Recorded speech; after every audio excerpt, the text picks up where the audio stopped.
Story 1. This story is titled, My Girlfriend Said, What if you're not the father of our son? She later claimed she was just kidding when I asked for a DNA test. She gave me an ultimatum. Either drop it or she'll leave. But I need to know the truth. All right, Reddit. This is going to be a long one, so buckle up. Never thought I'd be posting here, but I literally have no one else to talk to about this shit without being judged. Been with my girlfriend Lilia, 26 female, for about 2 years now. I'm Jake, 28 male, just your average dude working as a sales rep for a medical supply company. Nothing special but pays the bills, you know? We met at my buddy Dave's housewarming party. She walked in wearing this red dress and man, I was done for. Like legit couldn't even form sentences properly. Somehow managed to get her number and started dating like a week later. We moved way too damn fast. Moved in together after only 5 months because her lease ended, and she was like, it just makes sense financially. And my dumbass was like, hell yeah, it does. Got her pregnant 4 months after that when protection broke, and the morning after pill didn't work. Classic fuck up, right? But honestly, after the initial shock wore off, I was actually kind of pumped about becoming a dad. Always wanted kids, just maybe not this soon. Lilia had a really rough pregnancy. Threw up like crazy the first few months.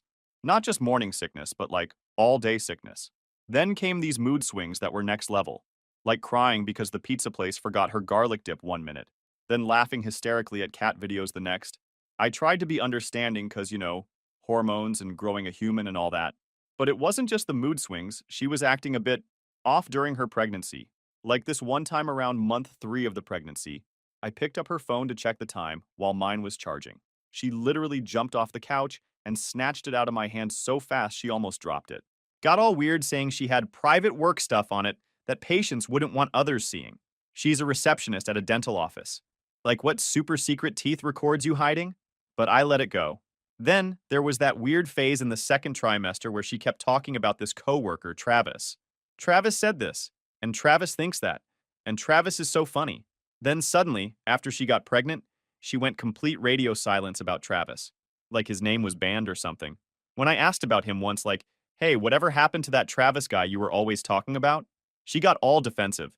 Why are you so obsessed with my coworkers? That's weird, Jake. Never mentioned dude again. Super sus looking back. The doctor appointments were another thing I should have paid attention to. First few months, she wanted me at every single one.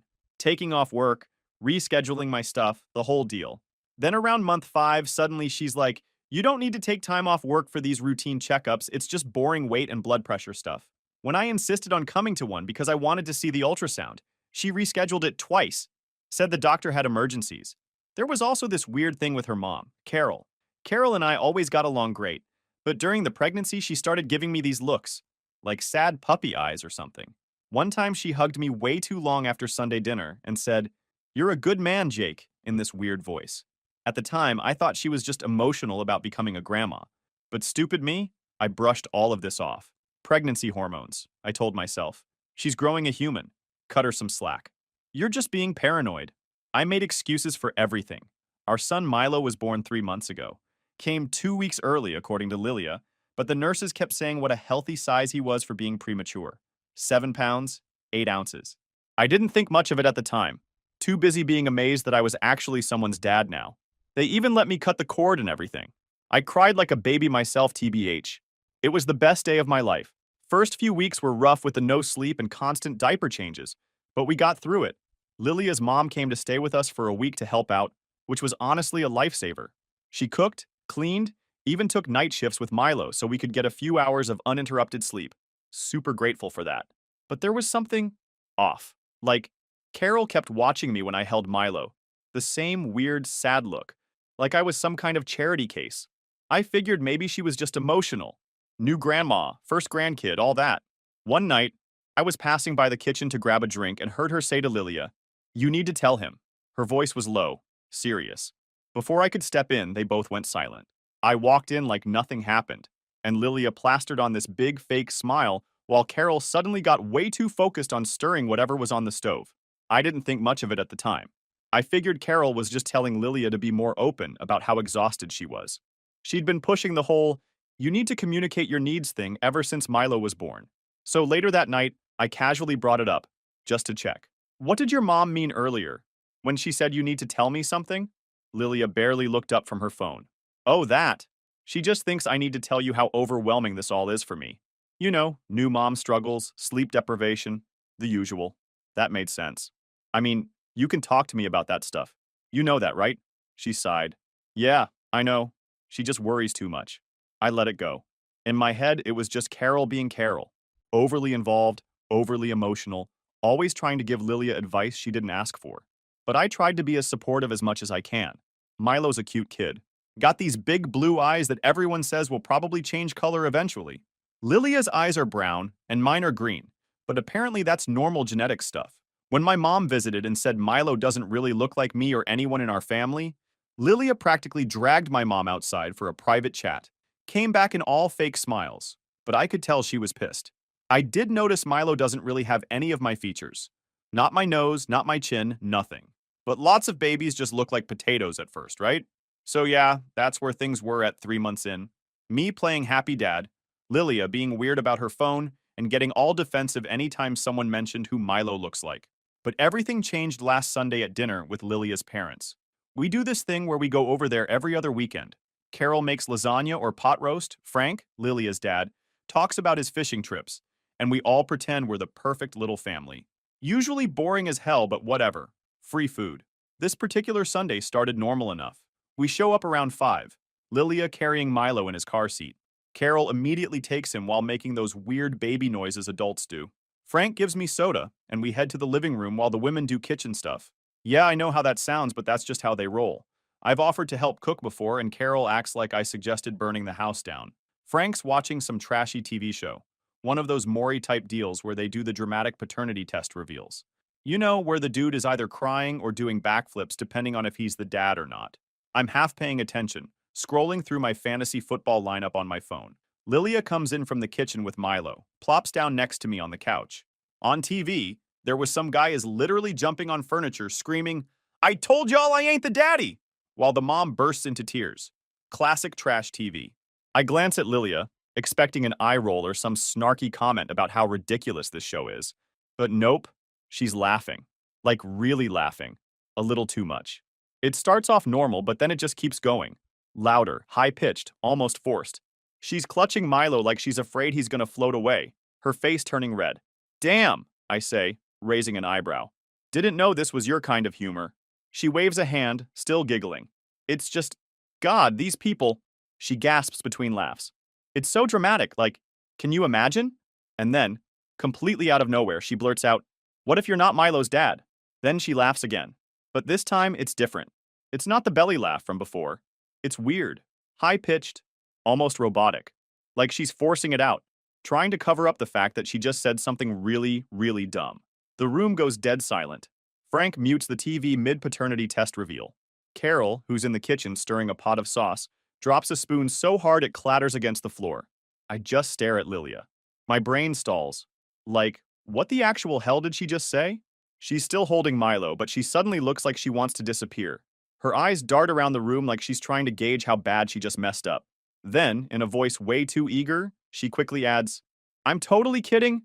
Look at his chin dimple. That's all you." Her fake smile is so forced it might as well be drawn on with a Sharpie. Except, I don't have a chin dimple. Never had one. But you know who does? Lilia's brother. Frank cleared his throat and cranked the TV volume back up way too loud. Carol called from the kitchen that dinner was ready, even though I could see from where I was sitting that she was still stirring the pasta. The rest of dinner was awkward as hell. Frank kept talking about fishing lures way too enthusiastically. Carol barely said 2 words, just kept giving Lilia these shut the fuck up looks whenever she tried to start a conversation. Lilia was doing this nervous thing where she talks too much and too fast about nothing important. I just focused on eating, holding Milo when he got fussy. On the drive home, I tried bringing it up. That was a strange joke at your parents' house. She got super defensive right away. Oh my God. Can't you take a joke? It was just because of that stupid show your dad was watching. Why are you being so serious about this? It just seemed like a weird thing to joke about. And you said he has my chin dimple, but I don't have one. Jesus, Jake. It's just a stupid dimple. He has your eyes. He definitely doesn't have my eyes either. Mine are green. Lilia's are brown. Milo's are bright blue. I took high school biology. I know that's not how it's supposed to work, but I didn't say that part out loud. I'm not trying to start a fight, I said. It just caught me off guard. Well, stop making such a big deal about it. God, you're being paranoid. Is this because your ex cheated on you? Are you projecting that shit onto me now? Low blow. My ex from college did cheat, and Lilia knows that's a sore spot. But bringing it up felt like she was trying to make me the bad guy for questioning her weird-ass joke. We drove the rest of the way in silence. I kept replaying the moment in my head, the way she said it, the panic when no one laughed, the way her parents reacted, not confused, but like tense, like they knew something. I don't know why it made me look into things closer, although it was just a joke. That night, while Lilia was in the shower, I found myself staring at Milo in his crib, really looking at him for maybe the first time, trying to find myself in his face. His hair is darkening to a color closer to Lilia's. His nose is tiny and turned up like hers. Mine's a big old schnoz, thanks to my dad's Italian genes.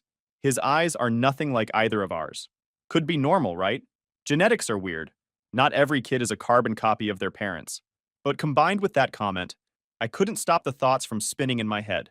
The next few days, I tried to observe her closer to see if there were any signs. And honestly, nothing felt different. Lilia was the same as she'd always been, busy with Milo, exhausted, but still joking around with me like usual. If anything, she seemed more affectionate, always leaning against me on the couch, kissing my forehead when she passed by.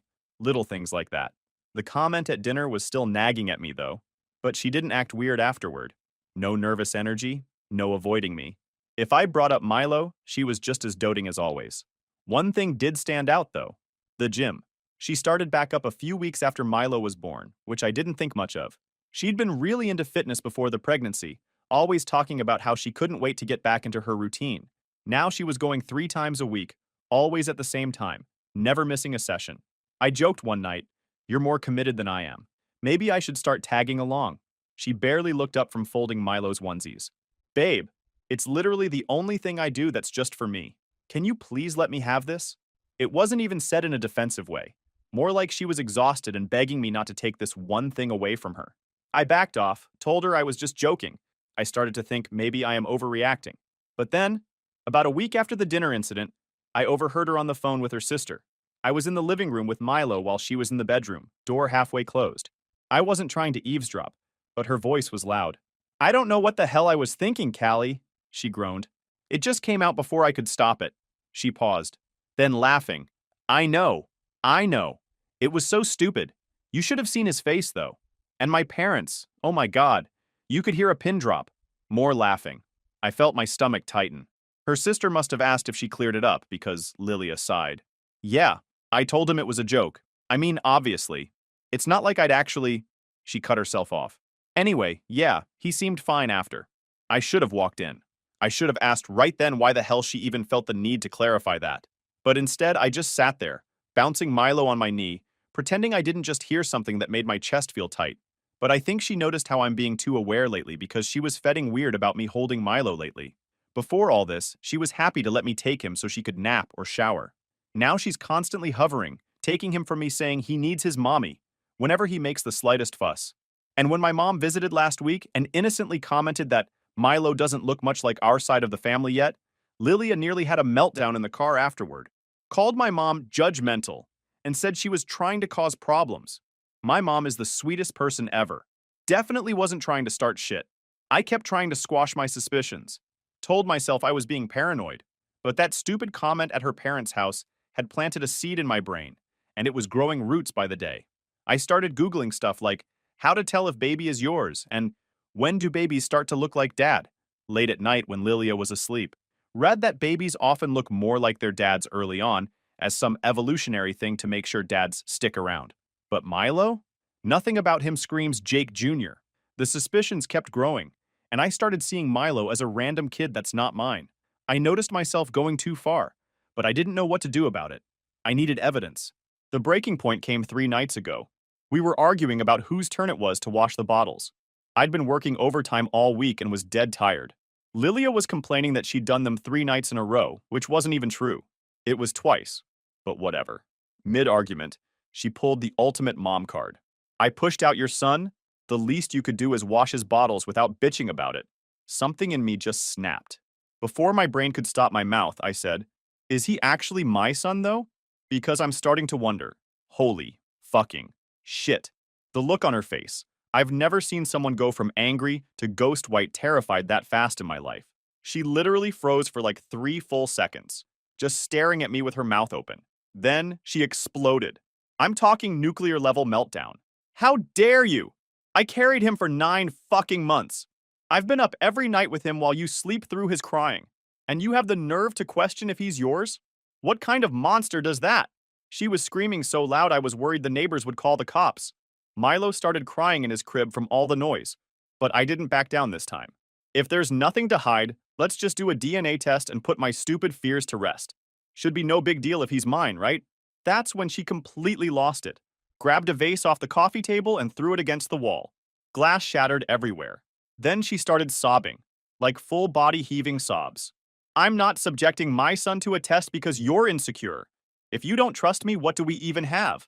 How can we be a family if you think I'm a liar and a cheater? She stormed into the bedroom, and I went to check on Milo to make sure he was okay with all the yelling. When I came back out, Lilia was shoving clothes into a duffel bag. What are you doing? I asked. I'm not staying here with someone who thinks I'm a whore, she said, still crying. I'm taking Milo to my parents' house until you get your head straight. I tried to calm things down. Lilia, come on. We need to talk about this like adults. There's nothing to talk about. You either trust me and drop this or you don't. It's that simple. She packed up Milo's diaper bag, grabbed him from his crib, and was out the door before I could even process what was happening. Sent me a text 20 minutes later saying she'd made it to her parents' place safely. Like I gave a shit about her at that point. I just wanted to know Milo was okay. I didn't know what to think after she left. The weight of it all hit me at once. What if I was wrong? What if I'd just blown up my entire family over paranoia? But at the same time, what if I was right? And if I was, then what the hell had the past year of my life even been? She stayed at her parents for 3 full days. Her mom called me on day 2 to say I should be ashamed of myself for accusing Lilia of such a terrible thing. I asked Carol point blank if she knew for sure Milo was mine, and she hung up on me. That told me everything I needed to know. Lilia came back on Friday, walked in all calm like nothing had happened, said she'd been thinking about things and could understand why. I might have doubts given my past with cheating exes. She gave me an ultimatum. Drop this paternity question completely, and we can work on rebuilding our trust, or we're done. I won't raise my son with someone who doesn't trust me. Notice how she said my son and not our son? Yeah, I caught that too. I decided to play along, just to know the fucking truth. So I pretended to agree, told her I was sorry for overreacting, that I loved her and Milo, and wanted us to be a family. She seemed to buy it, but things were still tense all weekend. Lots of fake smiles and forced conversations. But in my head, I knew what I had to do. This wasn't going away. That comment at her parents' house, her extreme reaction to me asking for a test. I needed to know the truth. So on Monday, I ordered one of those at-home DNA paternity test kits online. Paid extra for next-day delivery. It showed up Tuesday while Lilia was at work. I hid the box in my gym bag in the trunk of my car. I tried to act normal for the next few days. Pretended everything was fine, helped with Milo, did the dishes without being asked, even brought Lilia flowers one night to really sell the I'm over it act. Inside, though, I was a fucking mess. Barely sleeping, checking her phone whenever she left it around, which was almost never. Even followed her to the gym one day, but didn't find anything off. On Thursday, I finally got my chance. Lilia said she was going to take a long shower to relax. Milo was napping in his crib. Perfect timing. I grabbed the test kit from my car, read the instructions like 5 times to make sure I didn't mess it up. You're supposed to swab the inside of the kid's cheek, then do your own, seal them up separately, and mail them off. My hands were shaking so bad I could barely open the package. I crept into Milo's room, staring at this little dude who might not be mine. He was out cold, doing that twitchy dream thing babies do. For a second, I almost backed out. What if I'm wrong and just destroying my relationship over nothing? But then I remembered Lilia's face when I asked for a test. Not confused or hurt, scared. That's not how innocent people react. I gently swabbed the inside of Milo's cheek, trying not to wake him up. He stirred a little but didn't wake up. Sealed that swab in its container. Then did my own cheek. Sealed it up, packed everything back in the envelope with my credit card info. The shower turned off right as I was finishing. I shoved the envelope in my pocket and barely made it back to the living room before Lilia came out in her bathrobe. She asked what I was doing, and I said I was just checking on Milo. I mailed the test on my lunch break the next day. Paid $200 for rush processing. They said results would come in 2 to 3 business days. Thought I was in the clear until Saturday morning. Lilia was doing laundry. Yeah, I know I should have done it myself. Rookie mistake. And found the DNA lab receipt in my jacket pocket. I'd completely forgotten it was in there. She came into the living room where I was feeding Milo, holding the receipt like it was covered in shit. Lilia stormed into the living room, gripping a crumpled receipt in her hand like it was evidence in a courtroom. Her face was red, eyes wild. "What the fuck is this?" she spat, shoving the paper toward me. I barely glanced at it. I already knew. Milo started fussing in my arms, squirming like he could feel the tension in the room. I took a deep breath and met her eyes. "It's exactly what it looks like," she yelled. "You went behind my back? After you promised me you were done with this? When did you even swab him? While I was in the shower? Are you freaking kidding me?" She was screaming now, that Milo let out a sharp wail, and I instinctively pulled him closer, rubbing his back. She was too worked up to be holding him. "If you've got nothing to hide, why are you so afraid of the results?" My voice was steady. I wasn't about to match her level of hysteria. Not in front of Milo. Lilia's whole body trembled as she sucked in these sharp, uneven breaths. Then she broke, full-on ugly crying. "Even if he is yours, you've ruined us," she choked out between sobs. "How can I ever trust you again?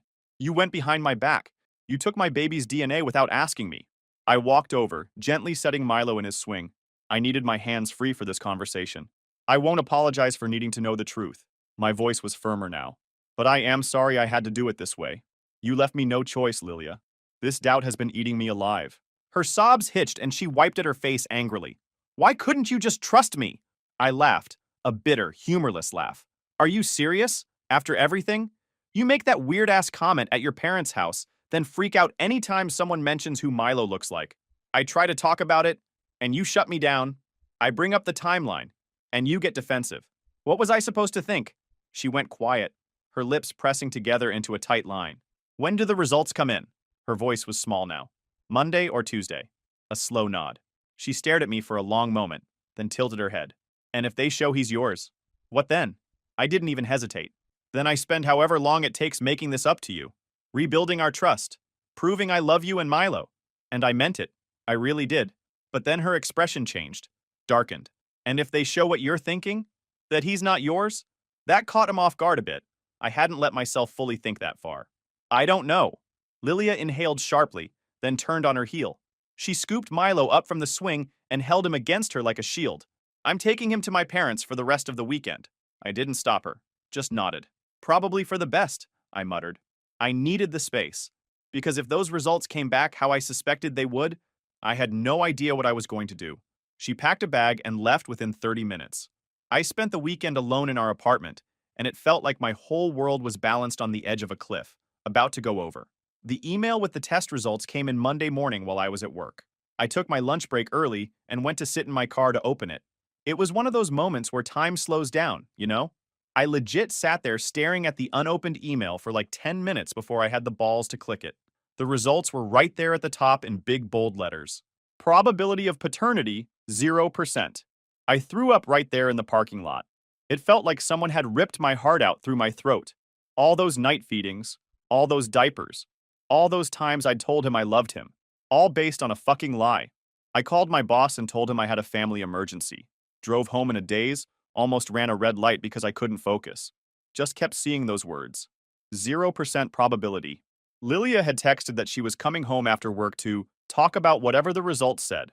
I texted back just 2 words. "They're in." She must have left work early because she showed up at the apartment less than an hour later with Milo. She took one look at my face and knew. "Jake, please let me explain." I just held up my phone with the results. 0% Lilia. 0. She broke down immediately, put Milo in his swing and collapsed on the couch sobbing. Between hiccups and tears, she finally told me the truth. Apparently, last year, after we had that big fight about me going to Dave's bachelor party in Vegas, she got even by going out with her work friends. Met up with Travis, her coworker, at some bar. They got wasted and went back to his place. According to her, it was just once. I took Plan B the next morning, I swear, but it didn't work. By the time I realized I was pregnant, we were so happy together. I convinced myself it had to be yours. The timing was so close. "You let me believe he was mine for a year," I said. "You watched me paint his nursery. You let me cut the fucking cord at the hospital, Lilia. Who does that?" She kept reaching for me, but I backed away. I couldn't stand the thought of her touching me. Travis doesn't want kids. He made that clear from the beginning. But you're already such a good dad to Milo. He loves you.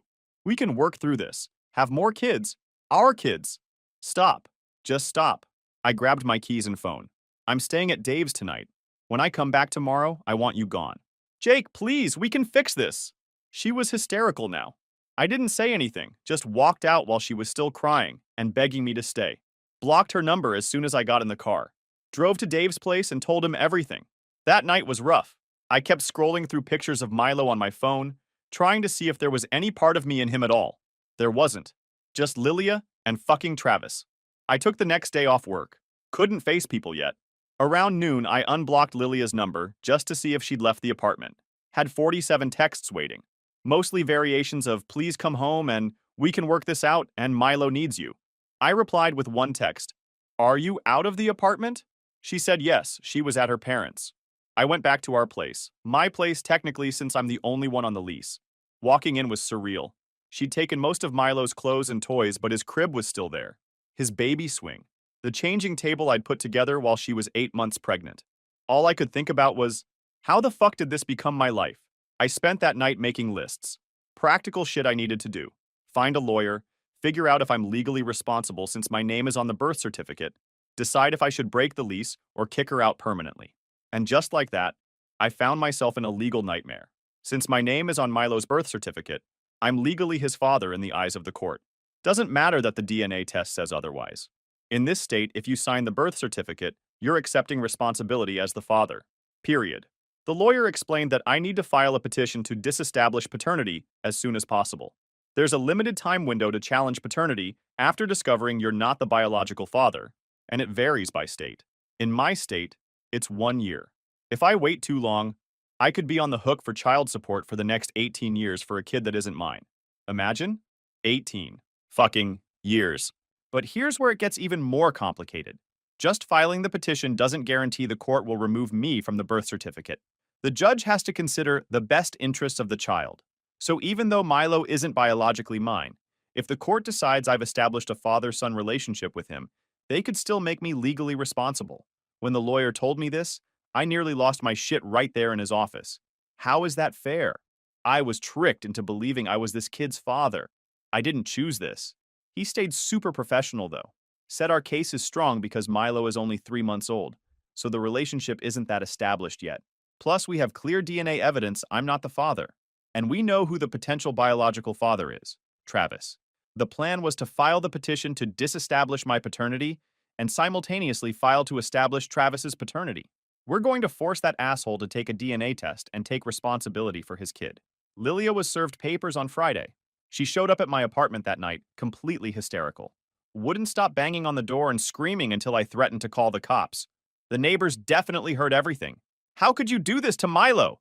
She kept yelling through the door. He's innocent in all this. Yeah, no shit. So was I. But I wasn't the one who created this situation. She finally left when I started recording her meltdown on my phone through the door crack. Smart enough to know that wouldn't look good in court, I guess. Her dad called me the next morning. Frank's always been a decent guy, so I took the call. He was calmer than Lilia, but still pretty heated. Son, I understand you're hurt. What Lilia did was wrong, but that baby boy needs a father. I cut him off. He has a father. It's her coworker, and your daughter knew that all along. Long pause. Then, did you ever consider that maybe Lilia made a mistake, but she chose you to be Milo's dad because she knew you'd be good at it? That maybe this was her messed up way of trying to build a family with you? Frank, she lied to me. Every single day. She watched me build a nursery for a kid she knew probably wasn't mine. How would you feel if someone did that to you? He sighed. I'd feel exactly like you do. But I'm asking you to think about Milo here. I know that little dude didn't do anything wrong. But neither did I. I'm sorry, Frank, but I can't raise another man's child that was born from a lie. I just can't. Sunday, Lilia texted that Travis is refusing to take the court-ordered paternity test. Says he knows he's not the father and that she's trying to trap him. Ironic, right? What goes around comes around. In the preliminary hearing, Lilia showed up with her own lawyer. I expected her to contest everything, but surprisingly, she didn't. Her lawyer said they're not opposing the petition to disestablish paternity. They're just requesting visitation rights for me if I want them, since Milo knows me as his father. The judge ordered Travis to appear for a DNA test next Monday. If he doesn't show, there could be a warrant issued for him. The court finally ruled on my case 6 weeks after my last update. My name has officially been removed from Milo's birth certificate. I'm legally not his father anymore. Might sound weird, but when the judge made it official, I felt this weird mix of relief and emptiness at the same time. That dude, Travis, finally took that fucking DNA test, which confirmed what we already knew. He's the biological father. Now he's legally responsible for child support. My lawyer says I'm lucky this didn't drag out for years, which apparently happens a lot in these situations. Small victories, I guess. After the court ruling, shit got even weirder. Lilia called me crying, saying Milo was sick with an ear infection and Travis wouldn't help. "You're the only one he knows," she sobbed. I hung up on her. The next day, she showed up at my apartment with Milo, banging on the door and crying. I didn't answer. Watched through the peephole as she eventually gave up and left. She slipped a note under the door that just said, "He'll always be your son in the ways that matter." I burned that shit in the kitchen sink. Had my lawyer send her a cease and desist letter after that. She hasn't contacted me since. It's been hard, not gonna lie. For the first month after the court decision, I'd wake up sometimes thinking I heard Milo crying in the other room. Would actually get out of bed before remembering he wasn't there. Was never really mine to begin with. I ended up taking Dave's advice. Donated literally everything baby related to a women's shelter. The crib, clothes, toys, all of it. Kept absolutely nothing. That was a rough day, boxing all that stuff up. Found this daddy's best buddy onesie I'd bought him before he was born. Almost kept it, but knew that would just mess me up in the long run. Got a transfer to my company's Austin office. New city, new apartment, new phone number, whole new start. Told only a couple close friends where I was going. Complete fresh start. For anyone else going through something similar, get the DNA test right away if you have any doubts. Don't wait. And lawyer up immediately. The legal system isn't designed to be fair to guys in our situation. Also, finding out that someone you loved could lie to your face every day for a year really fucks with your head. Makes it hard to trust anyone. I'm working on that in therapy too. I don't think I'll post about this again. Closing this chapter of my life for good. Moving forward, focusing on myself, my job, my dog, reconnecting with old friends who don't ask about the baby. Thanks guys for helping me through the darkest time of my life. For all the advice, support, and just letting me vent.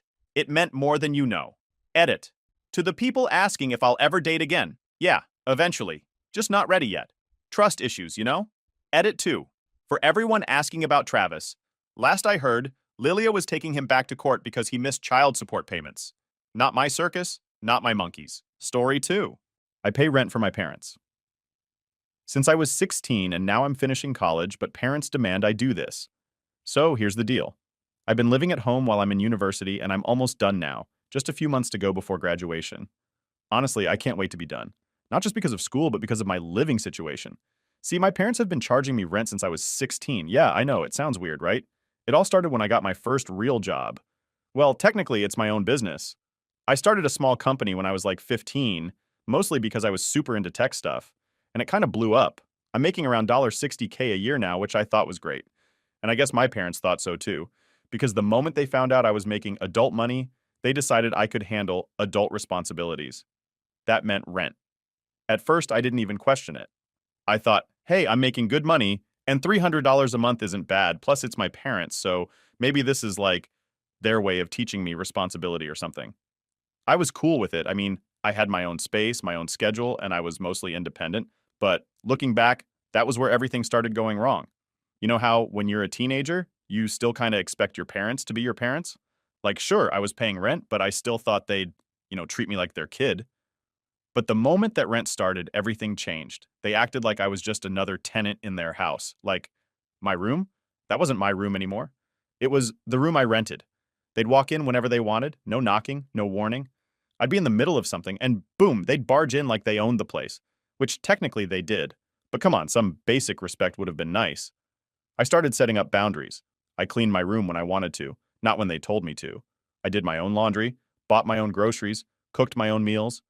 I figured if I was paying rent, I might as well live how I wanted, right? But of course, that didn't sit well with them. They'd make these snide comments about how I was separating myself from the family. Like, seriously? I'm paying you rent, and you're acting like I owe you even more? Things really started getting bad when they realized I wasn't going to just play along with their whole, we're still your parents and we can control everything you do thing. It was like they wanted me to be independent and dependent at the same time. They wanted the rent money, but they didn't want me to act like someone who pays rent. I remember one time I was doing laundry at like 10 p.m. Not even late, right? But my mom comes storming into the laundry room and starts lecturing me about how I'm disturbing the family schedule. I'm standing there holding a basket of socks thinking, what family schedule? I literally buy my own food and eat on my own schedule. What does my laundry have to do with you? But she didn't care. She was just mad that I wasn't doing things on her time. And don't even get me started on the whole family meals thing.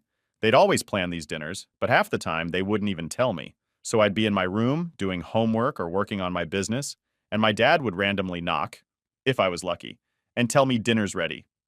Like, cool, but I didn't even know we were having dinner together. Then they'd guilt trip me for not spending time with them. It got to the point where I just started making my own meals. I figured if I'm already living like I'm on my own, I might as well go all the way. But the real kicker, sorry, I know you said no kicker, but I'm going to use it here, was spring break. So this year, for spring break, I planned a trip to Mexico with some friends. It was my last spring break in university, and I wanted to do something fun before the stress of graduation and my new job hit. I didn't think it was a big deal. I mean, I'm 21, I'm paying rent, and I'm responsible for myself, right? Wrong. Apparently, my parents had this whole big family gathering planned for the exact same week, but they never told me. Like, I literally had no idea this was happening. So I get back from Mexico, all sunburnt and exhausted, and they sit me down like I'm about to get grounded. They were so mad that I wasn't there for the family thing. My dad's going on about how I disrespected the family by choosing my friends over them. I was sitting there like, what? You didn't even tell me this was happening. How's this my fault? Then my mom hit me with the big one. You're grounded. I swear I almost laughed out loud. Grounded? I'm 21, I pay you rent, and you're grounding me? What is this, high school? I just stood up, walked to my room, and locked the door. I could hear them yelling outside, banging on the door, but I wasn't having it. They actually thought they could ground me like I'm still some teenager under their thumb. I stayed in my room the whole night, ignoring them. They kept banging, saying I was being disrespectful. But what did they expect? I wasn't about to let them treat me like a kid while also demanding I pay rent. It's one or the other. You can't have both. The next day, things were tense. My parents barely spoke to me, which was fine by me. I started realizing that they didn't really want me to be independent. They wanted control. They wanted to keep me under their roof so they could keep calling the shots, all while taking my money. It was starting to feel more like I was renting from a couple of really controlling landlords than living with my parents. And honestly, I was done. I started thinking about leaving for good, but I wasn't sure if it was the right move yet. I had a few months left until graduation, and I didn't want to make things harder than they had to be. But at the same time, I couldn't stay in a place where I was constantly being treated like a second-class citizen in my own home. Something had to change, and soon. So, after that whole grounding thing, things just went downhill. I thought it couldn't get worse, but of course, I was wrong. It wasn't just about me missing the family gathering anymore. It was like my parents had made it their personal mission to get back at me for the Mexico trip. They couldn't let it go.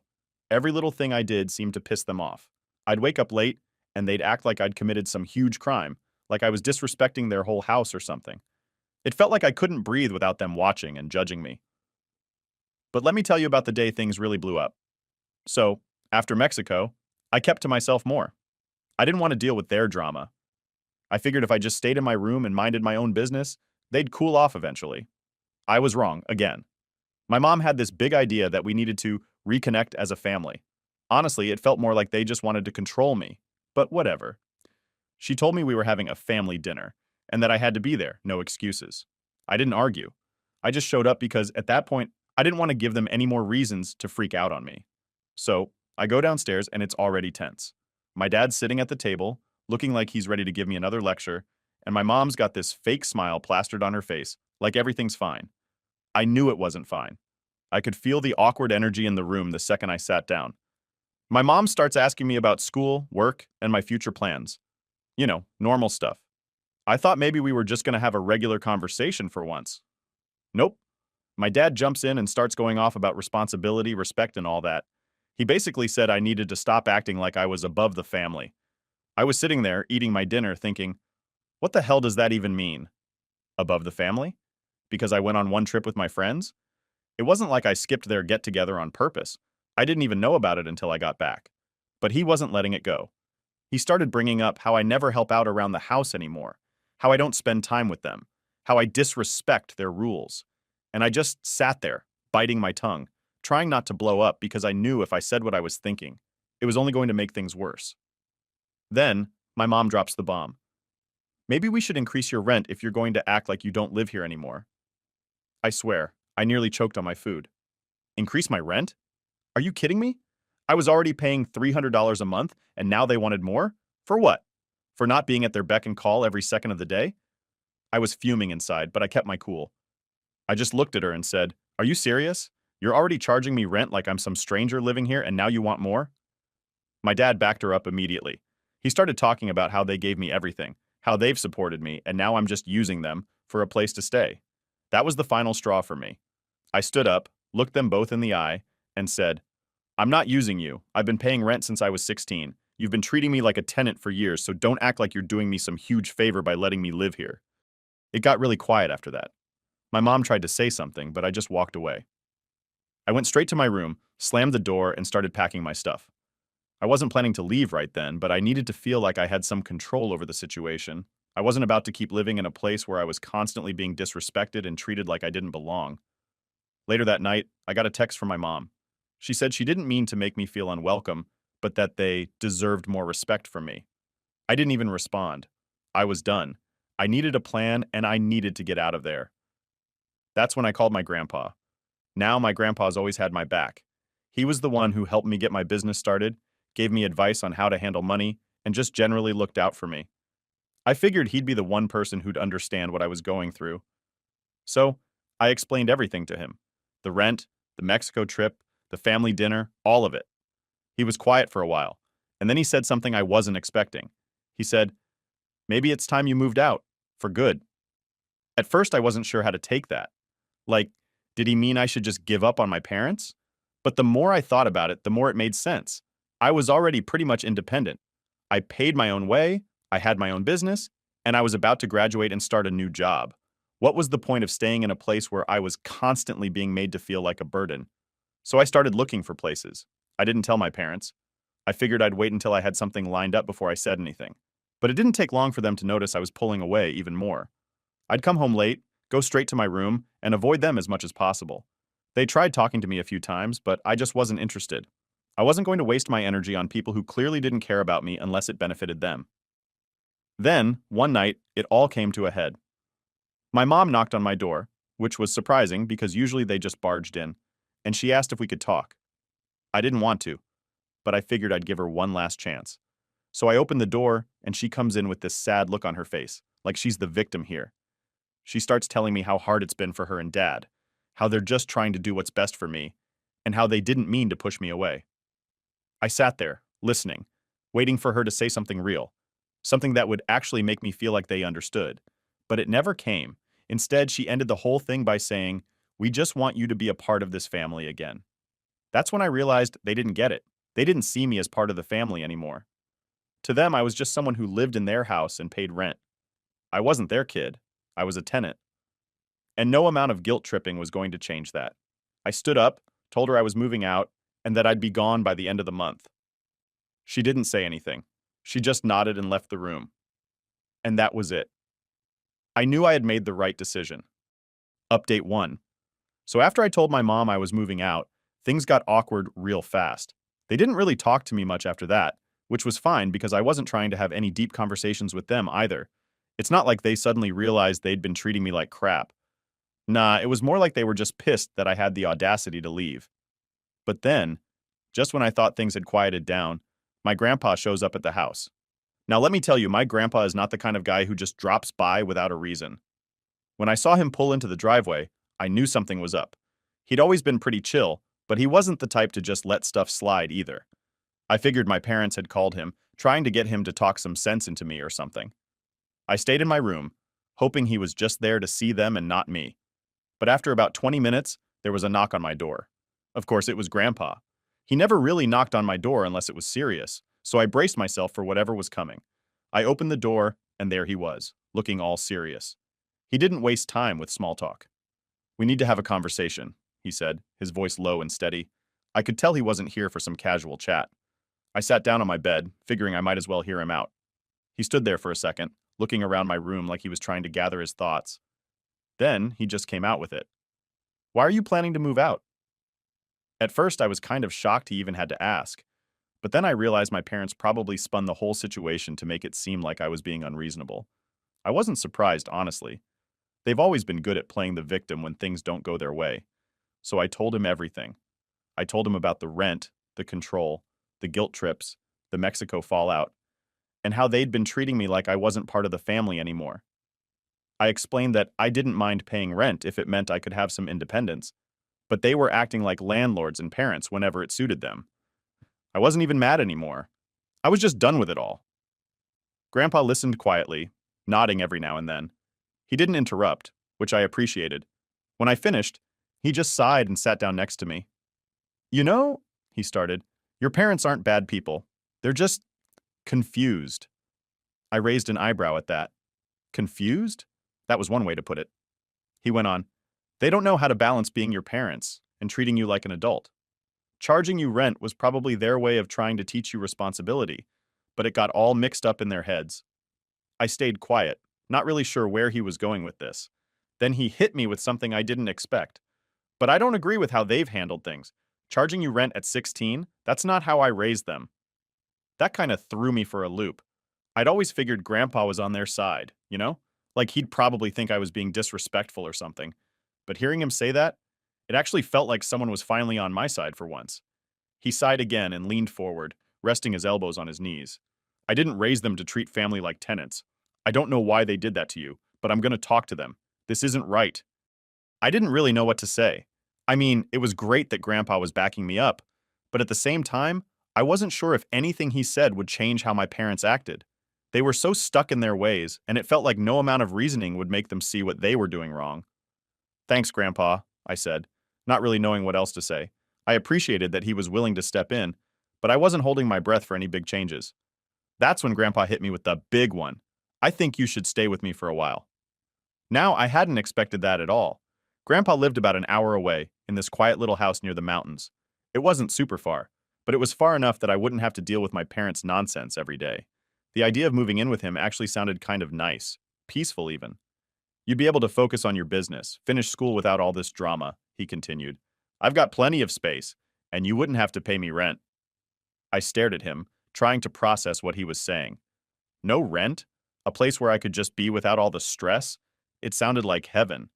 But at the same time, I felt a little guilty. Like, shouldn't I be able to handle this on my own? Wasn't that the whole point of me paying rent in the first place? But Grandpa must have seen the hesitation on my face because he said, this isn't about running away. It's about giving yourself some space to grow without all the pressure. You're already more independent than most people your age, but sometimes it's okay to let family help you out when things get tough. That kind of hit me. I'd been so focused on proving that I could handle everything on my own that I didn't even think about the fact that maybe I didn't have to. Maybe it was okay to take a step back and get some space from all the chaos. I nodded slowly. Okay, I'll think about it, I said. Grandpa smiled, that kind of small, knowing smile he always had when he knew he'd said something that would stick with you. Good, but don't take too long to decide. Your mental health is more important than trying to prove a point. After he left, I sat there for a long time just thinking. Moving in with Grandpa sounded like the best option, but I also knew it wasn't going to be easy to just leave my parents behind. Even after everything, they were still my parents. But at the same time, I couldn't keep living in this toxic situation. I needed space to figure things out for myself. That night, I started making plans. I wasn't sure exactly when I'd leave, but I knew it was going to happen soon. Grandpa was right. I needed to put myself first for once. And if that meant moving out and living with him for a while, then so be it. It was time to take control of my life, for real this time. Update 2. So, after my talk with Grandpa, I was all set on moving out, but I hadn't told my parents yet. I didn't know how they'd take it, and to be honest, I wasn't in the mood for another fight. I figured I'd just keep it quiet until I found the right moment to drop the news. But of course, things never go that smoothly, right? A couple days later, I'm in my room just chilling and going through listings for places near Grandpa's house. I was leaning more toward staying with him for a bit, but I wanted to see what other options were out there, just in case. That's when my mom knocks on the door, which, like I said before, never really happens unless something's up. I open the door and she's standing there looking all serious. Can we talk? She asks, and I can tell by her tone that this isn't going to be a casual chat. I sigh and let her in, figuring I might as well get it over with. She sits down on the edge of my bed, and I stay standing, leaning against my desk, waiting for whatever speech she's about to give. We need to talk about your future, she says, and I can feel the lecture coming. She starts going on about how I've been distant lately, which, duh, of course I've been, how I'm not contributing enough to the family anymore, and how I need to take things more seriously now that I'm graduating soon. I just stood there, nodding along, but my patience was wearing thin. She hadn't once acknowledged any of the reasons I was pulling away, or the fact that I'd been paying them rent for years. Then she dropped this. Your father and I were talking, and we think it's time you start paying more rent now that you'll have a full-time job soon. I couldn't believe it. After everything, they wanted more money? Like, really? I'm already paying $300 a month, and I'm barely even living like I'm part of the family anymore. Now they want me to pay even more just because I'm about to graduate? It felt like they didn't care about anything except what they could get out of me. I stood there for a second, just staring at her, and then I finally said, I'm not paying more rent. In fact, I'm not paying you anything anymore. I'm moving out. That got her attention. Her eyes went wide and she looked genuinely shocked. I guess they didn't expect me to actually leave. She started asking me where I was going, how I was going to afford it, all the usual stuff. I told her I'd be staying with Grandpa for a while, and that I'd already talked to him about it. That's when things really blew up. She went off about how I was disrespecting the family by running off to live with Grandpa instead of staying with them, how they'd done so much for me, and now I was just abandoning them. It was the same guilt trip they'd been using for years. But this time, I wasn't falling for it. I cut her off mid-sentence and said, I'm not abandoning anyone. You guys made this decision for me when you started treating me like a tenant instead of your kid. I've been paying rent since I was 16 and it's never been enough for you. Now you want more? No, I'm done. She didn't like that. She started crying, saying she didn't understand why I was being so selfish. But it wasn't about being selfish. It was about taking control of my life. They couldn't just keep using me for money while pretending they cared about me as part of the family. Just as things were heating up, my dad comes into the room, probably because he heard my mom crying. He asked what was going on, and before I could even explain, my mom starts telling him how I'm moving out and going to live with Grandpa. Now he's pissed. You're not going anywhere, he says, like he's some kind of authority over my life. You're going to stay here and contribute to this family like you're supposed to. I couldn't help but laugh a little at that. It was like they didn't get it at all. I've been contributing, I said. I've been paying you rent. I've been handling my own stuff, and you still act like I owe you something. But guess what? I don't. I'm an adult now, and I'm leaving. Now they're both yelling at me, telling me how ungrateful I am, how they've done so much for me, blah, blah, blah. It's the same old song and dance, but this time, I wasn't listening. I was done. I just stood there, letting them vent. And when they finally paused to catch their breath, I said, I'm leaving at the end of the month, whether you like it or not. My dad was furious. He stormed out of the room, probably to cool off or whatever, but my mom stayed. She wasn't crying anymore. Now she was just looking at me like she didn't even recognize me. And honestly, I didn't recognize them anymore either. It was like we weren't even family at this point, just people living in the same house, pretending we cared about each other. She stood up, looked me in the eye, and said, If you leave, don't expect to come back. I didn't hesitate. I won't. She walked out and that was it. No more yelling, no more guilt trips, just silence. The next couple of weeks were tense, to say the least. My parents barely spoke to me, and when they did, it was cold and distant. But I didn't care anymore. I'd already started packing up my stuff, and I was just counting down the days until I could leave for good. Grandpa came by a couple more times during that period, mostly to check in on me and make sure everything was going okay. He didn't say much about my parents, but I could tell he was disappointed in them. He never said it out loud, but the way he acted around them made it clear. Finally, the day came. I had everything packed up, loaded into my car, and I was ready to go. My parents didn't even come out to say goodbye. They just stayed in the house, pretending like I wasn't leaving. And honestly, I was fine with that. I didn't need some fake, emotional farewell. I was ready to start fresh. As I drove away, I felt this huge weight lift off my shoulders. For the first time in years, I felt free. No more guilt trips, no more pressure, no more feeling like I was walking on eggshells in my own home. It was just me, moving forward, ready to figure out what came next. And for the first time in a long time, I was actually excited about the future. Update 3. The day I drove away from my parents' house, I didn't really know how to feel. It was like this weird mix of relief and sadness. I mean, they're still my parents, even though they'd been treating me like a tenant for years. But at the same time, I felt like I was finally free. I didn't have to worry about their constant nagging, their controlling attitudes, or any more guilt trips. It was over. I got to Grandpa's house in about an hour. It wasn't a huge house, but it was cozy, tucked away near some mountains, with a quiet neighborhood, and not a lot of people around. The kind of place where you can just breathe, you know? Grandpa came out to help me with my bags, and we didn't say much. I think he could tell I wasn't in the mood for a big conversation. Once I had my stuff in the guest room, I just sat on the bed for a while, staring at the ceiling. It was weird, not having that tension hanging over me anymore. No more worrying about what my parents were going to say or do next. I'd been living in that stress for so long that it felt strange to be free of it. Grandpa knocked on the door after a while and asked if I wanted to go for a walk. He liked to take these long walks in the evening, and honestly, I needed to clear my head, so I said yeah. We didn't talk much while we were walking, but it felt good just to be outside, not thinking about all the crap I'd just left behind. Eventually, though, Grandpa broke the silence. "You made the right choice, you know," he said, not looking at me, just watching the road ahead of us. "Sometimes family doesn't always get it right. Your parents? They're stuck in their ways. But you did what you needed to do." I nodded, not really knowing how to respond. He was right, but it still felt heavy, leaving like that. It wasn't the big dramatic exit I thought it would be. I didn't slam doors or yell at them on the way out.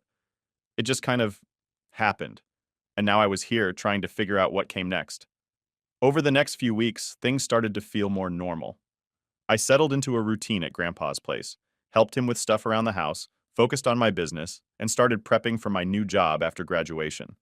It was peaceful, but every now and then I'd catch myself wondering what my parents were doing. Did they miss me? Did they even care that I was gone? I hadn't heard from them since I left, and I wasn't sure if that was a good thing or a bad thing. One day, about a month after I'd moved out, I got a text from my dad. It was short, just a few words. "We need to talk." I stared at my phone for a good minute, not sure how to feel about that. What could he possibly want now? But something in me, maybe curiosity, made me text him back. I said, "Okay, when?" He replied almost immediately, "Come over tomorrow." I didn't really want to go back there, but I felt like I needed to. Like maybe this was the closure I hadn't gotten when I left. So I agreed. The next day I drove back to the house. The same house that used to feel like home, but now just felt like a place I used to live. I parked outside and just sat in the car for a while, trying to gather myself before going in. When I finally walked up to the door, it felt so weird, like I was a guest at my own parents' house. My mom opened the door, and she didn't say anything, just stepped aside to let me in. The atmosphere was tense, like they didn't really know what to say either. We all sat down in the living room, and it was like waiting for something to happen, but nobody wanted to start. Finally, my dad spoke up. "We've been thinking a lot about what happened," he said, his voice a little quieter than usual. "About how things went down." I just nodded, waiting for him to go on. My mom sat next to him, looking uncomfortable, like she didn't really want to be there. "We didn't handle it right," he continued, rubbing his hands together. "Charging you rent like that? It wasn't fair. We didn't realize how much it was affecting you."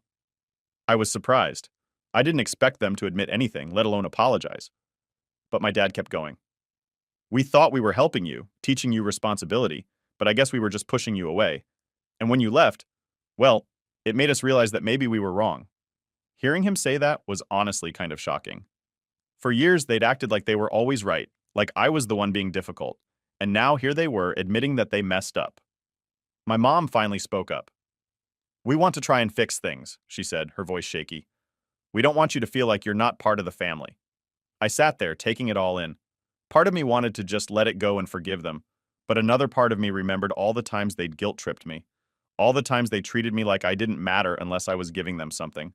It wasn't that simple. "I don't know," I said after a long pause. "I'm glad you're saying this now, but it doesn't change what's happened. I can't just pretend everything's okay because you realized it now." They looked disappointed, but I wasn't going to back down. I couldn't. I'd worked too hard to get out of that toxic situation, and I wasn't going to just jump back into it because they suddenly felt bad.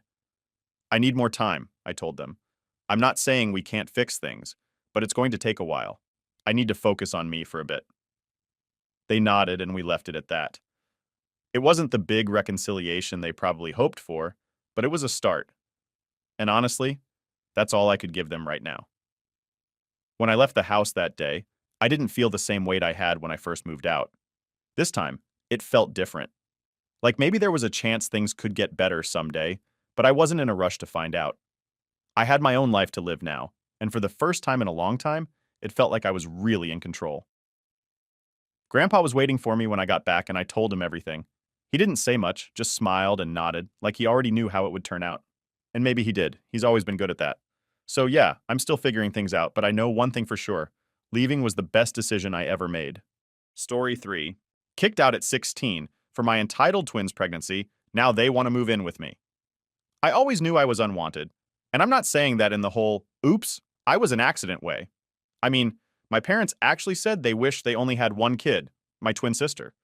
Yeah, they straight up told me that they only wanted her, and I was like some bonus they never asked for. Pretty messed up, right? So, growing up, it was like I was living in someone else's family. My sister, let's call her Sarah, was the star of the show. She was everything they ever wanted, and they made sure she knew it too. She had her own room, decorated all nice with pink curtains, a Disney bedspread, and shelves full of every toy you could imagine. She was like the little princess of the house, while I was basically the extra in the background. My room? It was this tiny space with an old bed that squeaked every time I moved and a dresser that had probably been around since the 70s. Every morning was like a slap in the face. I'd wake up, hear my parents talking about how they couldn't wait to buy Sarah new clothes or take her to gymnastics or whatever, and meanwhile, I was left to figure out what I was going to do with my day. It's like they never noticed I was even there. And if they did, it was just to tell me to stay out of the way. I'd get, "Why can't you be more like your sister?" So often it felt like it was my name. It wasn't just at home either. School was no escape. I remember this one time at parent-teacher conferences, they spent the whole time gushing over Sarah's finger paintings like she was Picasso.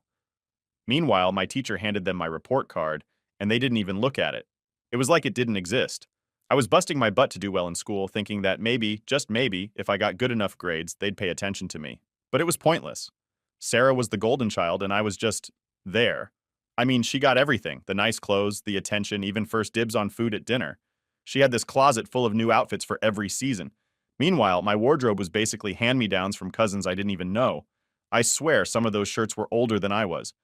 And every Christmas and birthday, it was the same story. Sarah would get showered with gifts while I got, like, one or two things. Just enough so they could say they got me something. I'd sit there watching her open her presents while I faked a smile, pretending like it didn't bother me. But it did. It wasn't just about the stuff either. I mean, yeah, having nice clothes or new toys would have been cool, but it was the little things that hit the hardest. Sarah's toys were like sacred relics. If I so much as touched one of her dolls, she'd scream, and my parents would come running. It didn't matter if I was just looking at it, it was always my fault. I'd get scolded for not respecting her space or being careless. It was like they saw me as some sort of threat to her happiness. And mealtimes, man, those were rough. Sarah would always get first pick of everything. Biggest slice of pizza, the best cut of chicken, whatever. I'd get the leftovers. And if I complained, my mom would shoot me this look and say, "Be grateful you're getting anything at all." Like I was some outsider they were doing a favor for by even feeding me. The only person who made me feel seen was my grandfather. He was different. He didn't treat me like I was invisible. I'd go over to his place on weekends and he'd take me fishing or just sit on the porch and tell me stories about his own childhood. He made me feel like I was worth something, you know? Like I wasn't just the unwanted twin. For those few hours each week, I felt like a normal kid, not some tag-along nobody wanted. But then he got sick. Cancer. And even then, it was like my parents tried to shut me out of it. They'd take Sarah to visit him, bring her flowers to give him, but I was always told to stay home. They said it was because they needed me to help out around the house, which was BS. It was just another reminder that in their eyes, I didn't belong. I'd sneak out and visit him on my own. We'd talk, and he'd try to cheer me up, telling me how strong I was and how proud he was of me for sticking it out. But I could tell he was worried. When he passed away, it was like the one good thing in my life got ripped away. I remember my parents didn't even ask if I was okay. They were too busy making sure Sarah was dealing with it all right, like she was the only one who'd lost someone. At the funeral, they had her standing at the front with them, while I was shoved to the back, almost like they were embarrassed to be seen with me. I felt more alone than I ever had before. After my grandfather's death, things got even worse. All the little bits of attention I used to get, like the occasional good job if I did something around the house, disappeared completely. It was like I was fading away, becoming this ghost in my own home. I'd sit at the dinner table and my parents would talk to Sarah like I wasn't even there. Family photos? Let's just say there's a great collection of my elbow or the back of my head, I'm pretty sure if someone looked through our family album, they wouldn't even know I existed. The resentment started to eat away at me. I'd try to stand up for myself sometimes, like when my sister got another new dress, and I'd ask why I never got anything new. But my mom would just brush me off, saying, "Well, Sarah's got her activities and events, and you're fine with what you have." And if I kept pushing, I'd get yelled at for being selfish or making everything about me. So I learned to keep my mouth shut. I became really good at blending in, staying out of sight so I wouldn't have to hear those words again. But even when I tried to disappear, it didn't stop the comments. My dad especially had this way of looking at me like I was a problem that needed fixing. He'd say things like, "You need to shape up, son. Why can't you be more like your sister?"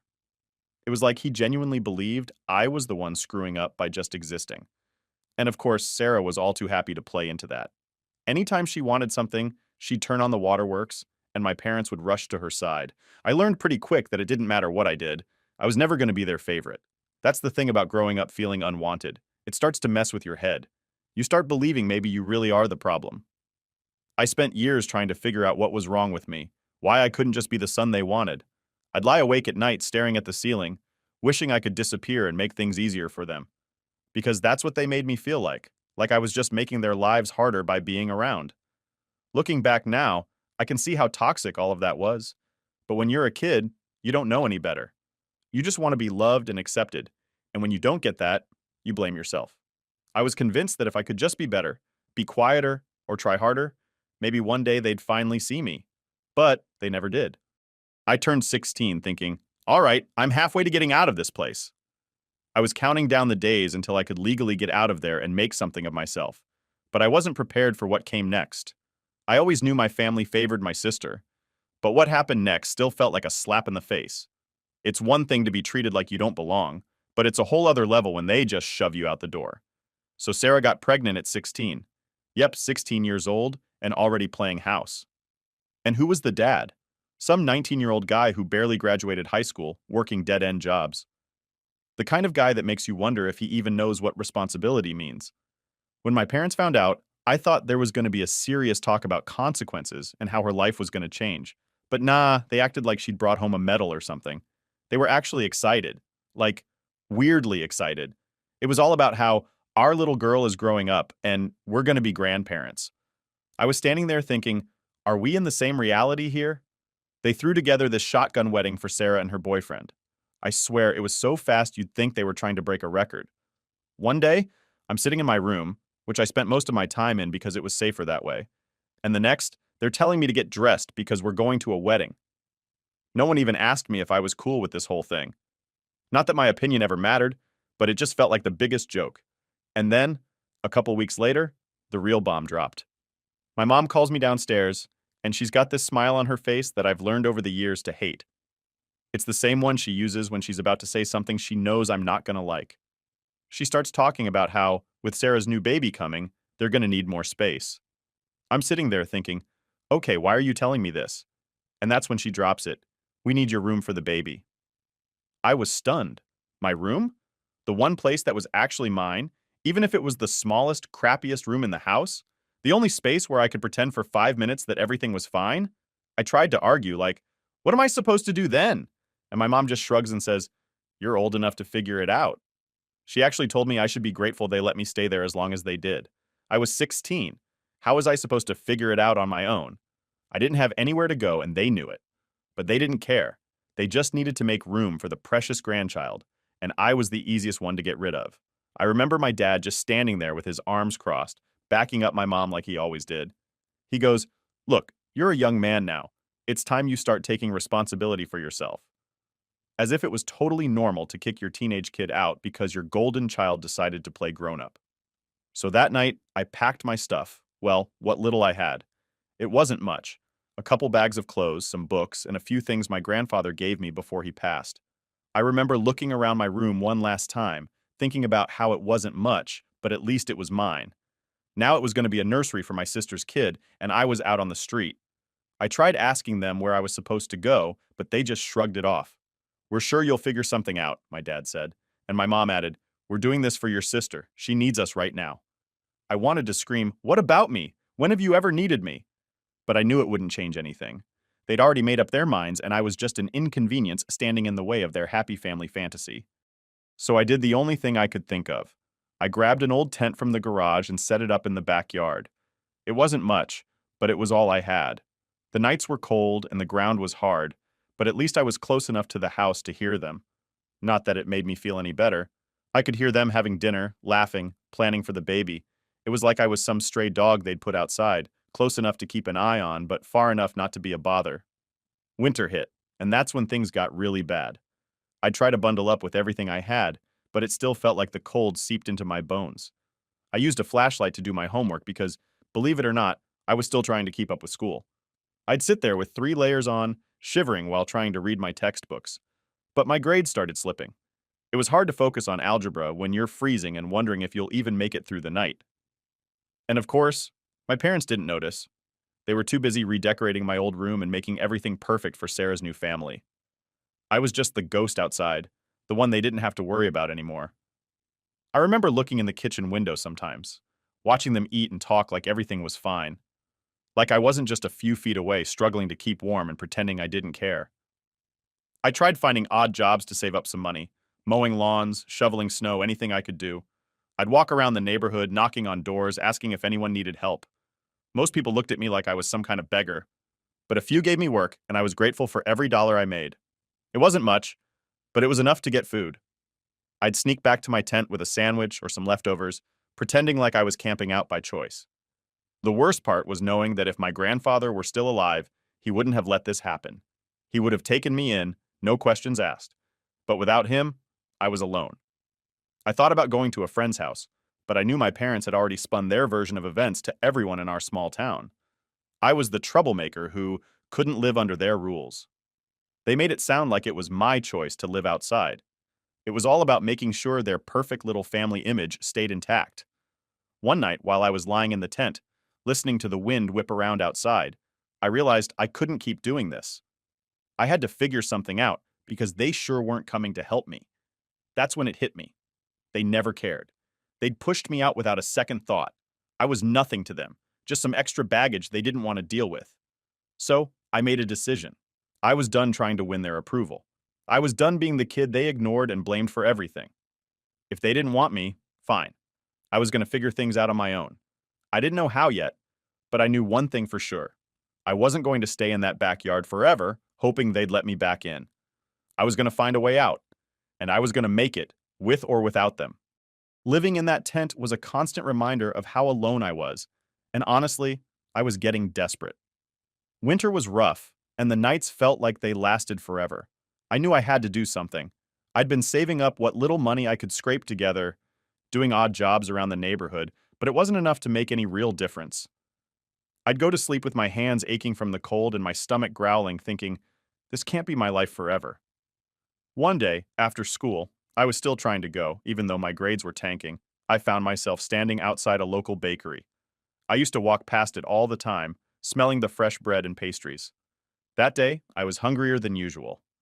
I must have looked like a mess, standing there staring at the display window, because the owner, this old guy named Frank, came out and asked me if I needed something.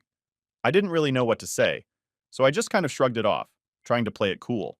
But Frank wasn't buying it. He saw right through me. He was one of those no-nonsense types with this gruff voice and a look that said he'd seen his fair share of tough times.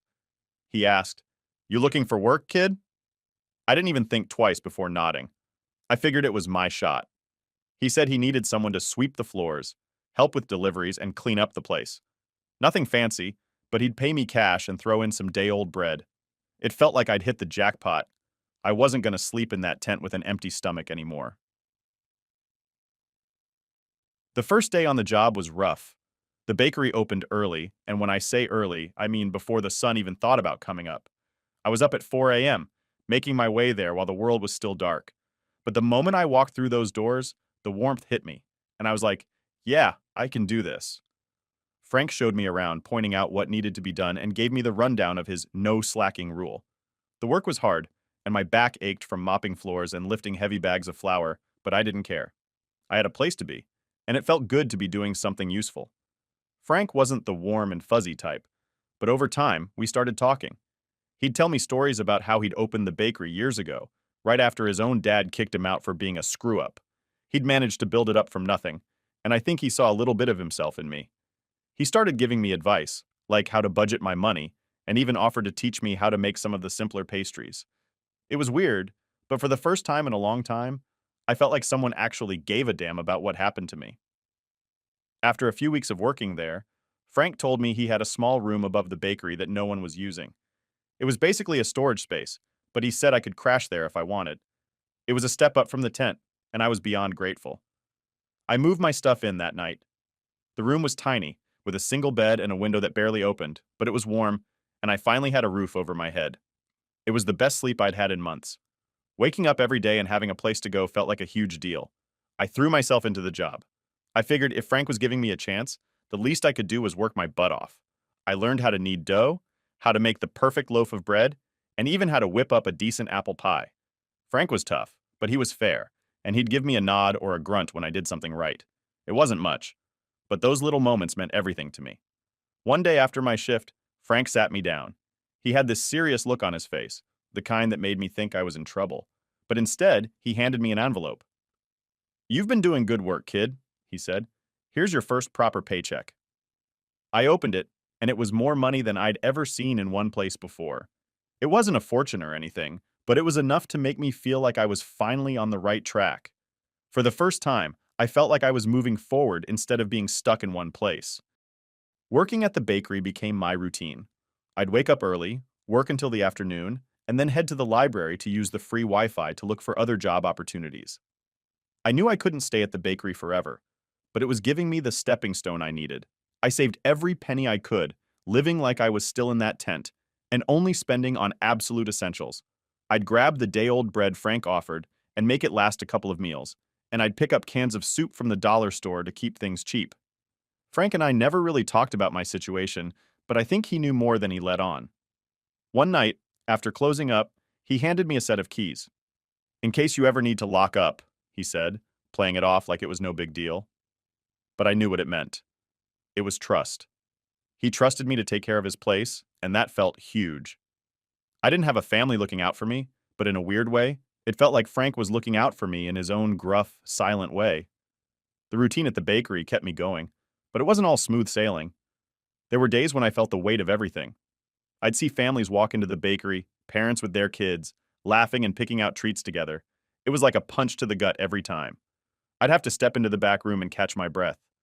Part of me still couldn't believe how my own family had just kicked me out like I was nothing, while complete strangers treated me with more kindness than my own parents ever had.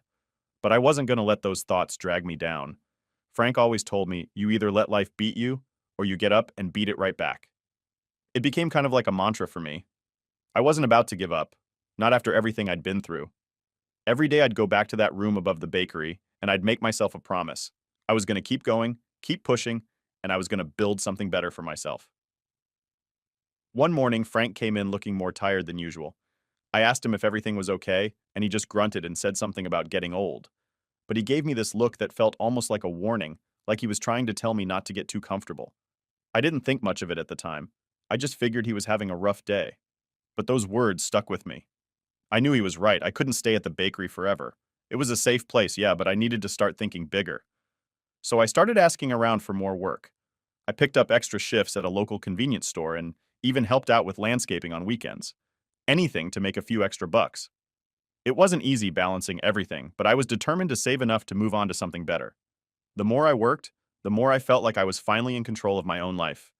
It was tough, and some days I was dead tired, but I kept reminding myself why I was doing it. I didn't want to just survive. I wanted to build a life where I didn't have to depend on anyone but myself. Looking back, I think about how lucky I was to have found Frank in that bakery. It wasn't just a job.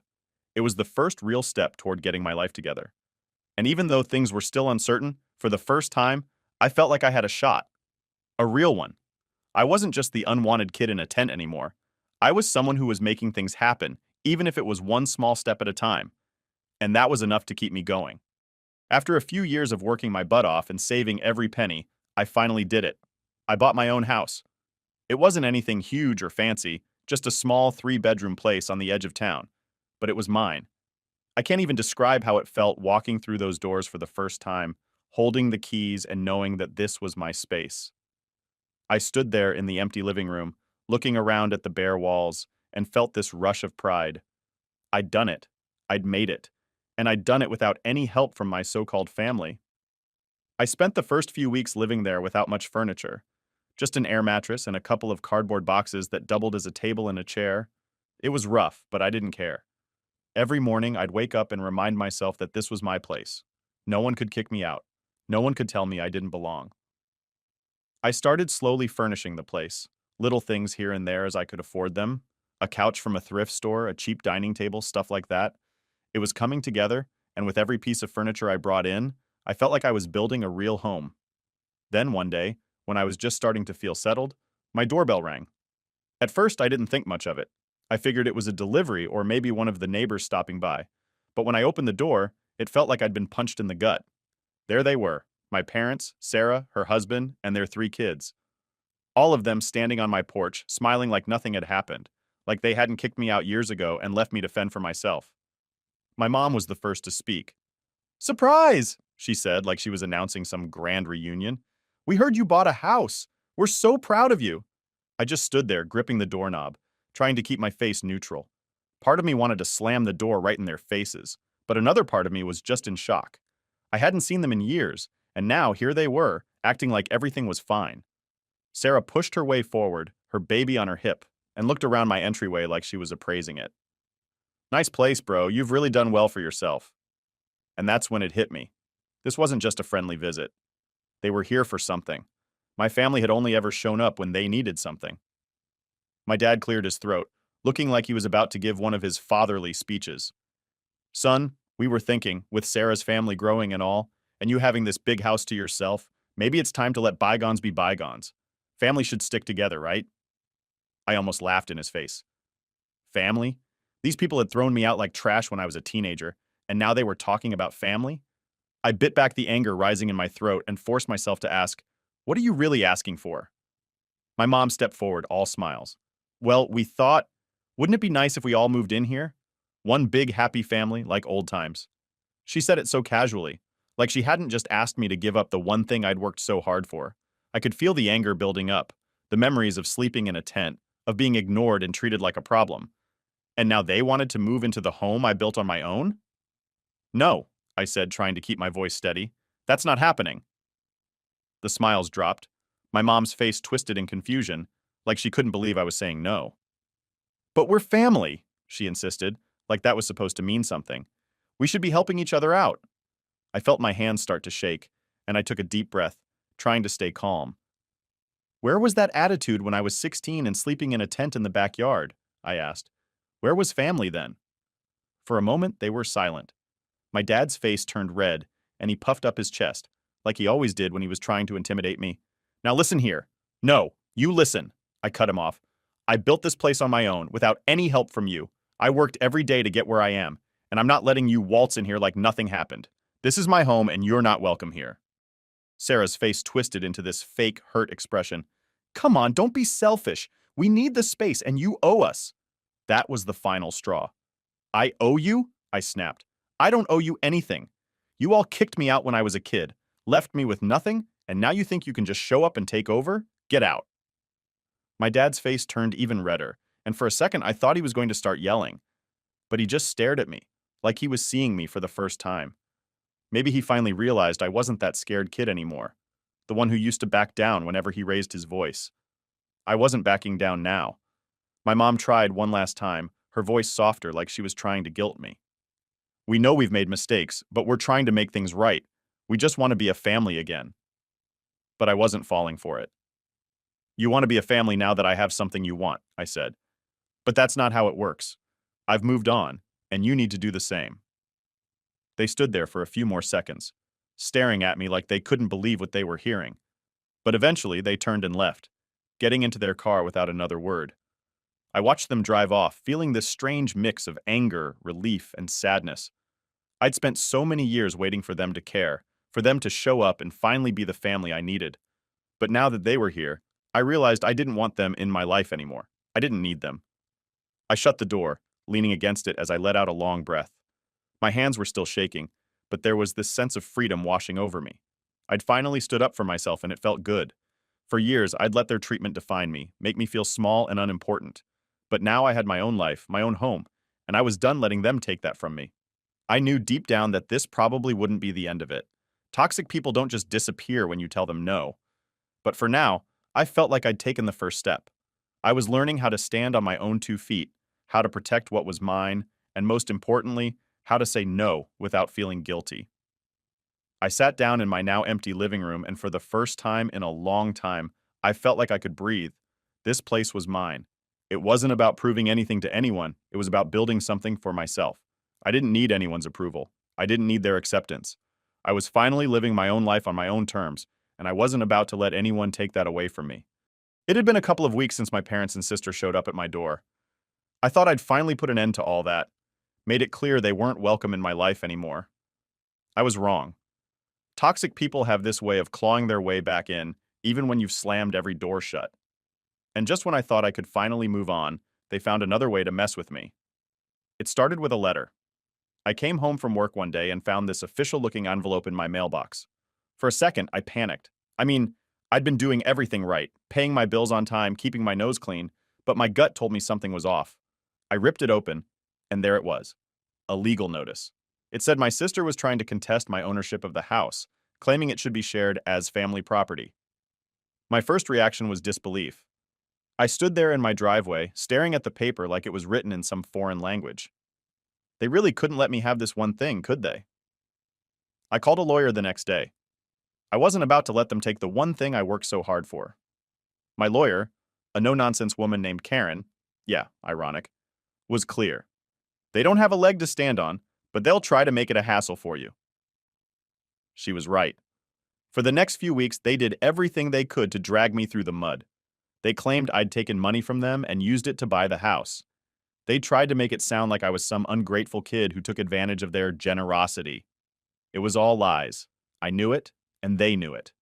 But that didn't stop them from trying to make me out as the bad guy. I started getting calls from people I hadn't heard from in years. Old family friends, cousins, people who didn't know anything about what I'd gone through. "Why are you doing this?" they'd ask. "Why can't you just let your family in?" It was frustrating. No one cared to ask what really happened. They just heard my parents' side of the story and assumed I was the villain. I felt like I was back to being that kid they pushed aside, the one who was always wrong no matter what. But I wasn't that kid anymore. I wasn't going to let them mess with my life. So I pushed back. I gathered every receipt, every document showing that I'd saved my own money, worked my own jobs, and built my life without them. And then I decided to take it a step further. I wanted to know exactly how they thought they had any right to my house. So I asked my lawyer to dig into the family's financial records. A few weeks later, she called me into her office.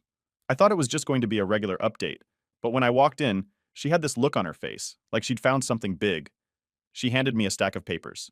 "You need to see this," she said, and I could tell it wasn't going to be good. What I found out changed everything. Turns out, my parents had been hiding a lot from me. Remember my grandfather? The only person in my life who ever really showed me love? Well, when he passed, he'd left me an inheritance. A pretty big one, actually. The money was supposed to go to me when I turned 18, but my parents had managed to get control of it through some loophole. They'd been using that money for years, paying off their own debts, funding my sister's wedding, her husband's failed business, and even part of the down payment for their new house. And they never said a word. I sat there, reading through the documents, feeling my hands shake. I wasn't sure if it was anger, betrayal, or both. They'd let me live in a tent while they spent the money that was supposed to be mine. All those nights I spent wondering why I was never good enough, why they never cared, and it was because I was just a source of cash to them. I was furious. All this time I'd been struggling, working my hands to the bone, and they were living comfortably off what was rightfully mine. I felt stupid for not knowing sooner, for not questioning why they seemed to live beyond their means when I was younger. But mostly, I felt angry, angry at myself for hoping they might actually care, and angry at them for using me. I knew right then that I couldn't let it go. They wanted to take my house, the one thing I had built for myself. Well, I was going to take back everything they stole from me. My lawyer agreed we had a solid case. She said we could sue them for fraud and theft. It wouldn't be easy, but we had the evidence, and she was confident we could win. I was ready to do whatever it took. It wasn't about the money anymore. It was about justice. about standing up for myself and proving that I wasn't just the useless son they could toss aside when it suited them. When my parents got served with the papers, I'm pretty sure they didn't see it coming. My phone blew up with calls from my mom, my dad, even my sister, all of them leaving voicemails saying they just wanted to talk. Yeah, right. They wanted to talk now that they were finally facing consequences. I didn't respond. I was done playing their games. The next few months were a whirlwind of legal meetings and court dates. They tried everything to make me look like the bad guy, painting me as some ungrateful child who just wanted to hurt his own family. But the evidence spoke for itself. Every time they tried to pull some sob story, my lawyer would pull out another document showing how they'd siphoned off money that was meant for me. It was brutal, watching them squirm, but it was also the first time I felt like I had power. I wasn't that scared, helpless kid anymore. I was fighting back. When the verdict finally came, it was like a weight lifted off my shoulders. The judge ruled in my favor. They had to pay me back everything they took, plus damages. The look on their faces when the judgment was read was something I'll never forget. For the first time, they couldn't talk their way out of it. They couldn't twist the narrative. They were caught, and they knew it. Leaving the courthouse that day, I felt a sense of closure I hadn't felt in years. It wasn't about getting the money back. It was about knowing that I wasn't the worthless son they made me out to be. I'd proven that I could stand up for myself, and for the first time, I felt free from their control. Since then, they've tried to reach out a few more times. They've tried apologizing, saying they want to make amends. But I know better now. Apologies mean nothing when they only come after you've been forced to face the consequences of your actions. I blocked their numbers and made it clear that they're not a part of my life anymore. Now I'm focusing on moving forward. I've got my house, my job, and my own life that I built from scratch. I know there's a long road ahead, but I'm ready for it. And I've learned that sometimes the best thing you can do is walk away from the people who hurt you, even if they're family. Because in the end, family isn't about blood. It's about who shows up for you, who supports you, and who doesn't treat you like an afterthought. I'm not sure what the future holds, but I know one thing for sure. I'm not letting anyone take away what I've earned. Not anymore. Story 4. This story is titled, My Dad Demanded I Give My New House to My Golden Entitled Sister, claiming she deserved it more than me because I am single and she has kids. But when I refused, they tried to force, so I gave them what they deserve. Hey everyone. Before we jump into today's video, I need your help. We've noticed the channel is losing some traction, and subscribing is one of the best ways you can support us. It's quick, free, and it helps us keep bringing you awesome content. Your support means the world. Let's keep this channel growing together. Thanks so much. Now let's start the video. I, 32 male, never thought I'd be sharing this absolute clusterfuck of a situation on Reddit, but here I am, still shaking with anger as I type this. First, let me paint you a picture of my life. For the past decade, I've been working as a veterinary technician at one of the busiest animal hospitals in our city. It's not exactly rolling in cash. I make about $65,000 a year, but I absolutely love what I do. There's something special about helping sick animals get better, even if it means getting scratched, bitten, and covered in various bodily fluids on a daily basis.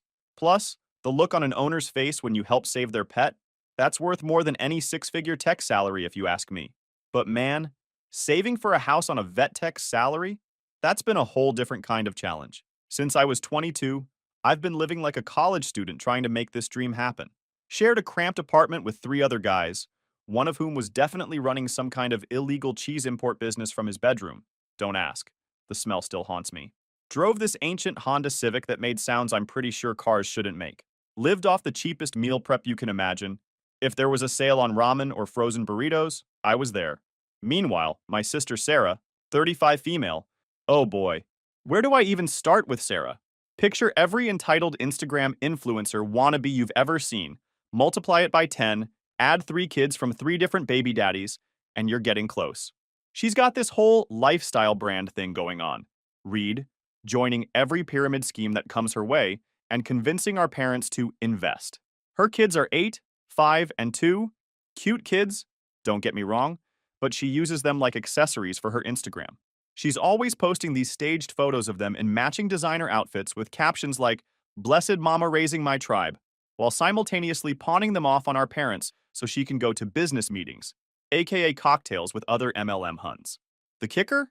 She hasn't held down a real job since she quit her hostess gig at Applebee's in high school because, and I quote, "the uniform didn't match her aesthetic." But somehow, she always has the latest iPhone, a closet full of designer bags, and goes on these lavish business retreats to Cancun. How? Two words. Our parents. Especially Dad. Man, the way he treats Sarah versus me. It's like we're not even from the same family. Growing up, if I needed new shoes for school, money doesn't grow on trees, son. But Sarah needed a new MacBook because her old one was last year's model. Dad's credit card materializes faster than you can say, Daddy's princess. I tried not to let it bother me too much over the years. I was building my own life, doing my own thing. Sure, living with roommates in my late 20s while Sarah lived in our parents' guest house rent-free wasn't ideal, but I had a plan.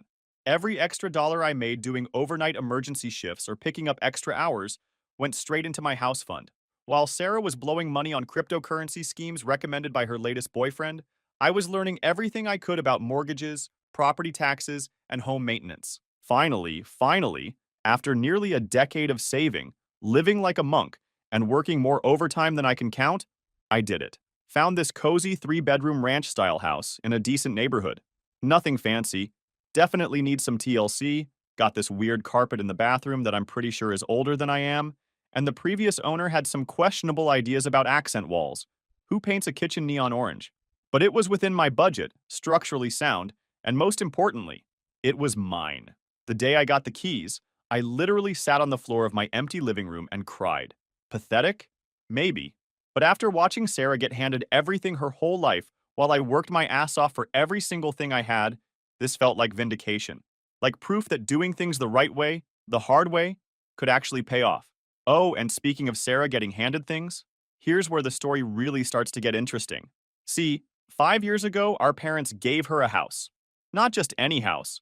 We're talking a gorgeous 4-bedroom in the fancy part of town, the kind of place where people have those little signs advertising their home security system, and everyone drives a Tesla. Way nicer than my place, probably worth twice as much. Want to guess how long it took her to completely screw that up? Less than a year. She convinced Dad it would be a smart investment move to sell the house and use the money to fund her latest business venture. Some combination of a juice cleanse program and a music production company for her boyfriend at the time. Spoiler alert, he took the money and disappeared. Now she's back living in our parents' guest house, rent-free of course, while they pay for everything from her kids' private school tuition to her monthly self-care spa treatments. But hey, I was doing my thing, living my life, slowly fixing up my house room by room. Got rid of that bathroom carpet? Seriously, who puts carpet in a bathroom? Painted over the neon orange kitchen, even started planning a proper home office. Life was good. Then last month, everything went straight to hell. It was a Tuesday, and I just finished probably the roughest shift of my career. Had to assist with 3 back-to-back emergency surgeries, including this poor German shepherd who'd swallowed an entire kid's toy collection. I'm talking Legos, Hot Wheels, the works. By the time I got home, I was running on nothing but coffee and pure willpower. I just collapsed onto my couch, this old but super comfortable thing I found at a garage sale, when my phone rings. It's Dad. Now, Dad calling isn't usually a big deal, but something felt off. Maybe it was the way he was trying too hard to sound casual, or maybe it was just my exhausted brain being paranoid, but my gut was screaming that something was up. Hey son, you home? Mind if I stop by for a bit? Need to discuss something with you. Should have trusted my gut. 20 minutes later, I hear not one, but 2 cars pull up in my driveway. From my front window, I watch Dad step out of his Mercedes, the one he bought for the family, but only Sarah gets to drive. Then, out of a brand new Range Rover, probably also financed by Dad, comes Sarah, tottering on these ridiculous red-bottomed Louboutins that definitely cost more than my monthly mortgage payment. I should have slammed the door right then. They walk in like they own the place. Sarah immediately starts critiquing everything. Ugh, this furniture is so basic.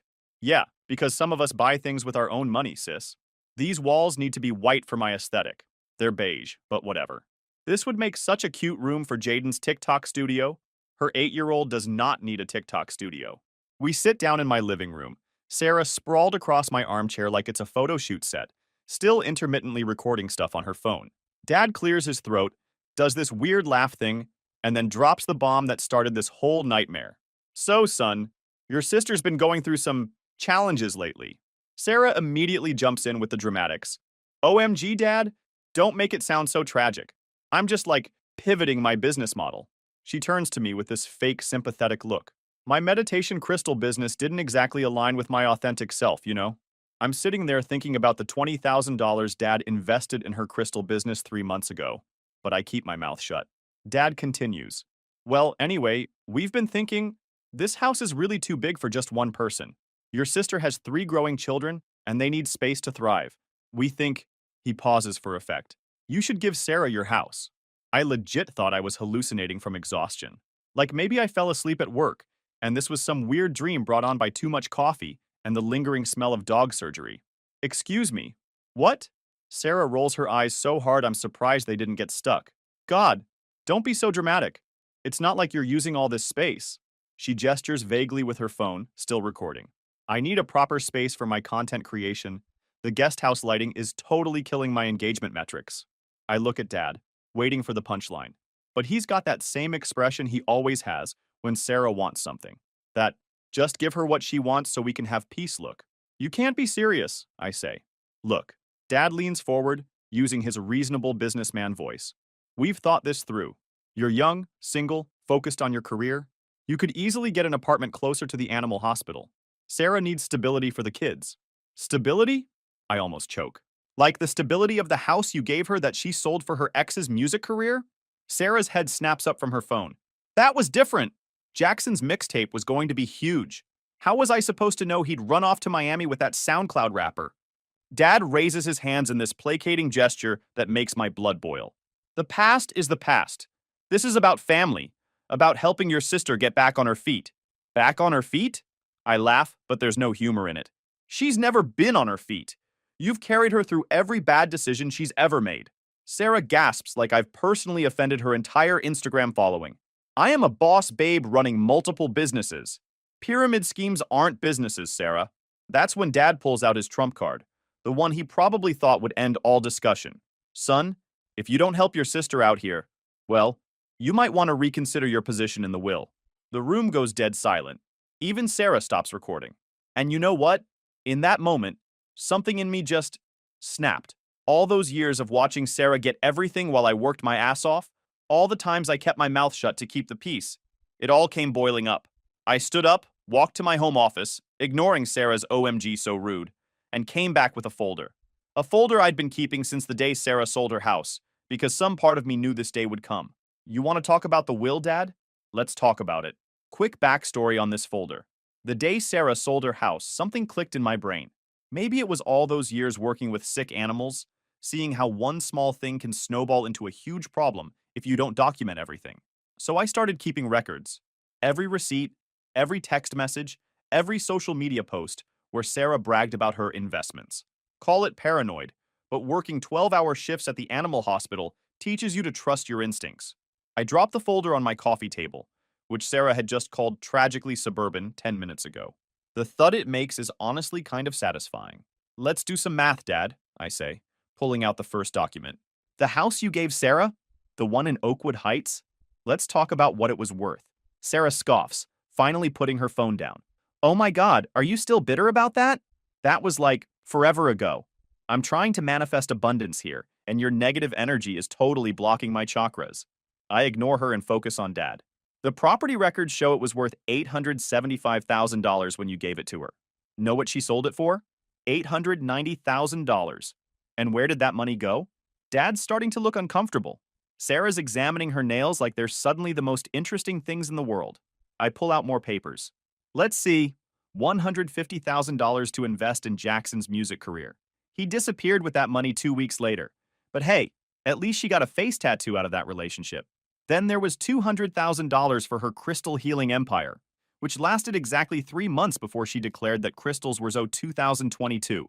Oh, and let's not forget the $300,000 she invested in that pyramid scheme selling magnetic water or whatever it was. It was alkaline ionized wellness water, Sarah interrupts. Like that makes it better. And that only failed because people weren't ready for that level of hydration consciousness. I continue, laying out paper after paper. The rest went to designer bags, that Range Rover she couldn't afford the payments on, and God knows what else.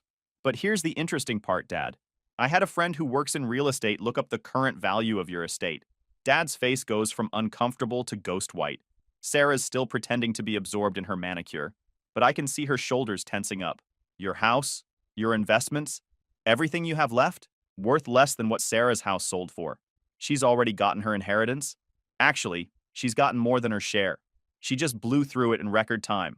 The silence in the room is so thick you could cut it with a knife. Sarah's face is doing this weird thing where she's trying to maintain her influencer smile, but her eye is twitching. Dad looks like he's about to have a stroke. So go ahead, I say, leaning back in my chair. Cut me out of the will. There's nothing left to cut me out of anyway. That's when Sarah explodes. This is so unfair, she shrieks, jumping up from her chair. You can't just throw numbers around like this. Money isn't everything. What about my children? What about their future? The same children you're exploiting for Instagram sponsors, I shoot back. The ones you're trying to turn into TikTok stars before they can even read properly? At least I have children, she screams. What do you have? A bunch of sick animals and this, she waves her hands around frantically. This basic suburban nightmare. Dad finally finds his voice. Now, son, these numbers, they're not telling the whole story. Your sister's businesses were investments in her future. I cut him off. No, Dad. They were you enabling her to avoid responsibility. Again. And now that you've run out of things to give her, you're trying to take my house? The one thing I worked my ass off for without any help from you? Sarah's full on crying now, but they're those weird influencer tears where she's clearly trying to angle her face to catch the light better. You don't understand. I need a proper space for my content. The guest house lighting is killing my engagement metrics. My followers expect a certain aesthetic. Your followers. I laugh. You mean the ones you bought? Because I've got receipts for that too. Her jaw drops. You wouldn't. I pull out another stack of papers. 10,000 fake followers purchased last month alone. Wonder what your sponsors would think about that? Dad stands up, trying to regain control of the situation. That's enough! This kind of behavior is exactly why we're worried about you. This isn't how family treats each other. No, Dad. This isn't how family treats each other. Family doesn't try to steal each other's homes. Family doesn't enable one kid while screwing over the other. And family definitely doesn't threaten to cut someone out of a will that's already empty. Sarah's mascara is running now. Waterproof my ass? That's what you get for buying counterfeit makeup. But she's still trying to film bits of this on her phone. My followers are going to hear about this. Just wait until I post about this toxic family drama. Post away, I say, pulling out one final document. But you might want to read this first. Remember that contract you signed with Dad when he gave you the house? The one that said you'd use the money responsibly? The one that technically makes you liable for fraud since you lied about your business investments? The phone slips from her hand and clatters to the floor. I stand up, gathering my papers. Now get out of my house, both of you. And if you ever try to threaten me with inheritance again, these papers go straight to a lawyer. After I kicked them out that night, I honestly thought that would be the end of it. Like, who in their right mind would try anything after being exposed like that? But I guess I underestimated just how entitled Sarah really is, and how far Dad would go to enable her crazy behavior. The next few days were relatively quiet, except for Sarah's passive-aggressive Instagram posts about toxic family members and negative energy vampires. Pretty sure she meant me, LOL. She even posted this long-ass story about how sometimes the universe makes you struggle to prepare you for abundance, or some BS like that. Meanwhile, she's posting from a spa day that Dad definitely paid for, wearing another new designer outfit. I was working my usual shifts at the animal hospital, trying to get back to normal. Had this really sweet case with a rescue pit bull who needed surgery. She's doing great now, BTW, totally thriving with her new family. Everything seemed to be calming down. Then, last Thursday happened. I was in the middle of a complicated cat dental procedure. Fun fact, cat teeth are way more complex than people think. When my phone starts blowing up, like non-stop vibrating in my pocket. Now, normally, I never check my phone during procedures, but something felt off. During my break, I finally looked at my messages. Holy freaking shit. First message was from my next-door neighbor, Mike. Dude, there's a moving truck in your driveway? Then from my other neighbor, Karen. Actually, a super nice Karen, not the stereotype. There are people moving furniture into your house. Is everything okay? Then a series of increasingly panicked messages from both of them about how Sarah and Dad were literally moving stuff into my house. I immediately called Mike, my hands shaking so bad I could barely hold the phone. Mike, what the hell is happening? Bro, your sister and Dad showed up about an hour ago with a U-Haul and some moving guys. They had a locksmith with them. Said something about you giving them the house? I thought it seemed weird but didn't want to assume. I felt like I was going to throw up. Told my supervisor I had a family emergency, understatement of the century, and raced home. The whole drive, my mind was spinning. They couldn't be this crazy, right? This had to be some kind of mistake. Nope. Pull up to my house, and there it is. A massive U-Haul in my driveway. Sarah directing some very confused-looking movers while she films everything for her Instagram. And Dad talking to a locksmith who's actively changing my locks. The best part?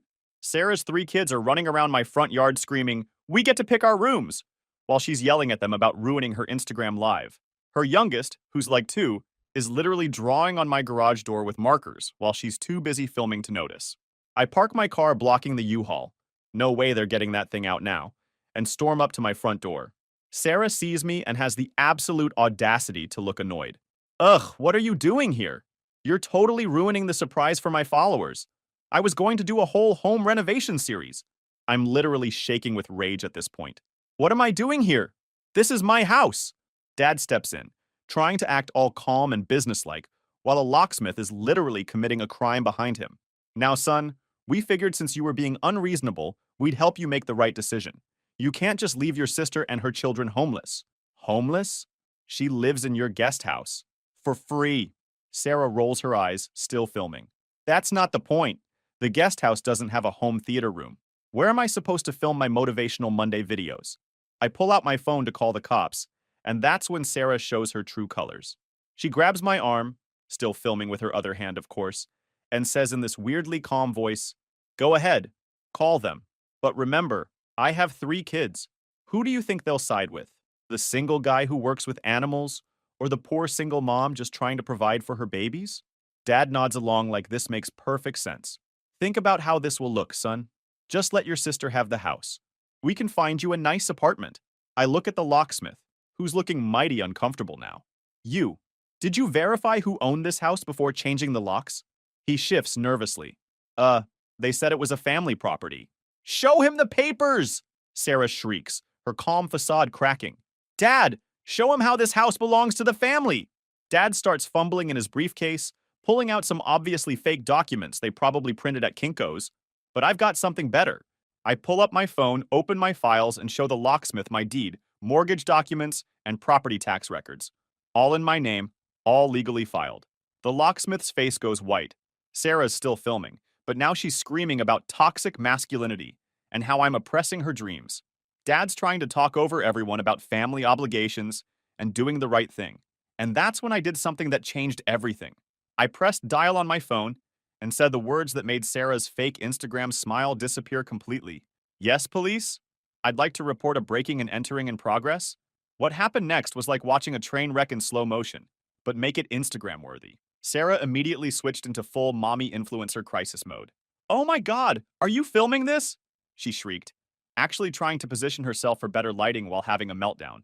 This is literally abuse. I'm literally shaking right now. My followers will not believe this toxic masculinity.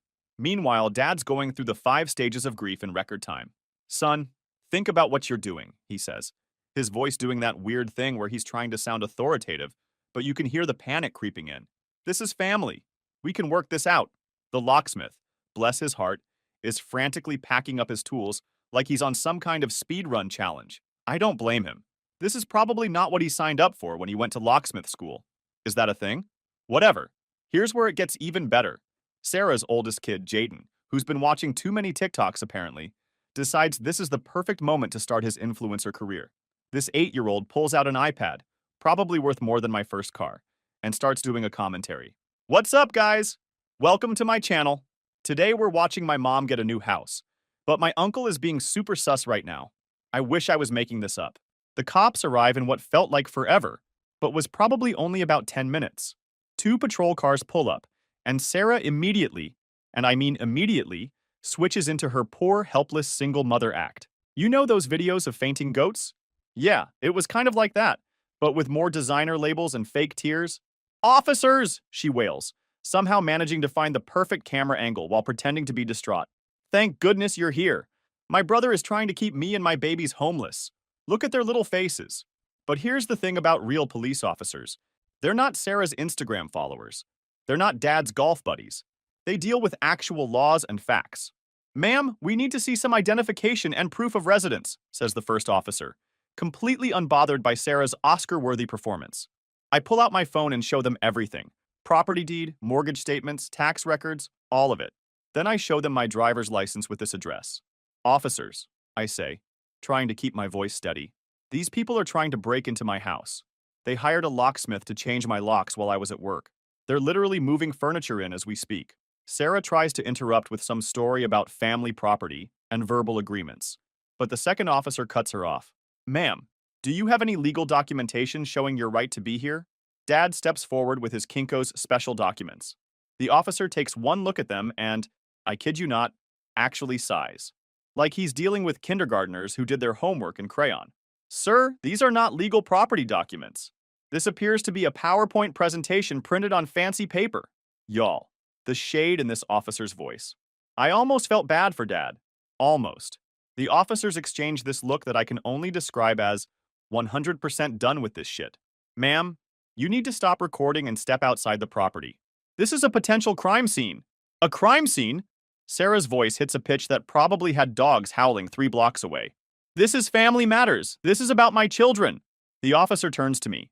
Sir, do you want to press charges? Sarah's face drops faster than her last multi-level marketing scheme. Dad starts sputtering about family and reputation, and something about his golf club membership. The officers were honestly amazing about the whole thing. They took statements from everyone, including the very uncomfortable locksmith who, turns out, was totally willing to cooperate once he realized he'd almost helped commit a crime. The moving guys, too. They showed the officers their work order, which Sarah had filled out with some story about this being her investment property. Pretty sure that's fraud, but I'm not a lawyer. While one officer was taking statements, the other started supervising the removal of all the stuff they'd already moved in. You guys should have seen Sarah's face when they started carrying out her pink velvet monstrosity of a couch. Meanwhile, Dad's trying to handle damage control on multiple fronts. He's on the phone with his lawyer, who's apparently not taking his calls. Guess those country club connections aren't so solid after all. While also trying to keep Sarah from completely melting down. And trying to wrangle the kids who are still treating this whole thing like some kind of YouTube challenge. That's when Sarah's middle kid, Mason, drops the bomb that changed everything. This 5-year-old genius looks at the officer and says, "Are we going to jail like when mommy took stuff from the mall?" The officer's eyebrow goes up so fast, it probably broke the sound barrier. Ma'am, is there something else we should know about? Sarah's face goes through more filters than her Instagram posts. He's confused. He means when I had to return something. Mason, sweetie, mommy told you not to talk about grown-up things. But Mason, bless his heart, is on a roll. But you said the security guy was mean for not believing you were a famous influencer? And then Dad had to come pay the store. Mason! Sarah screeches, actually dropping her phone for the first time since this whole thing started. Go wait in the car. Now. The officers exchange this look that says volumes.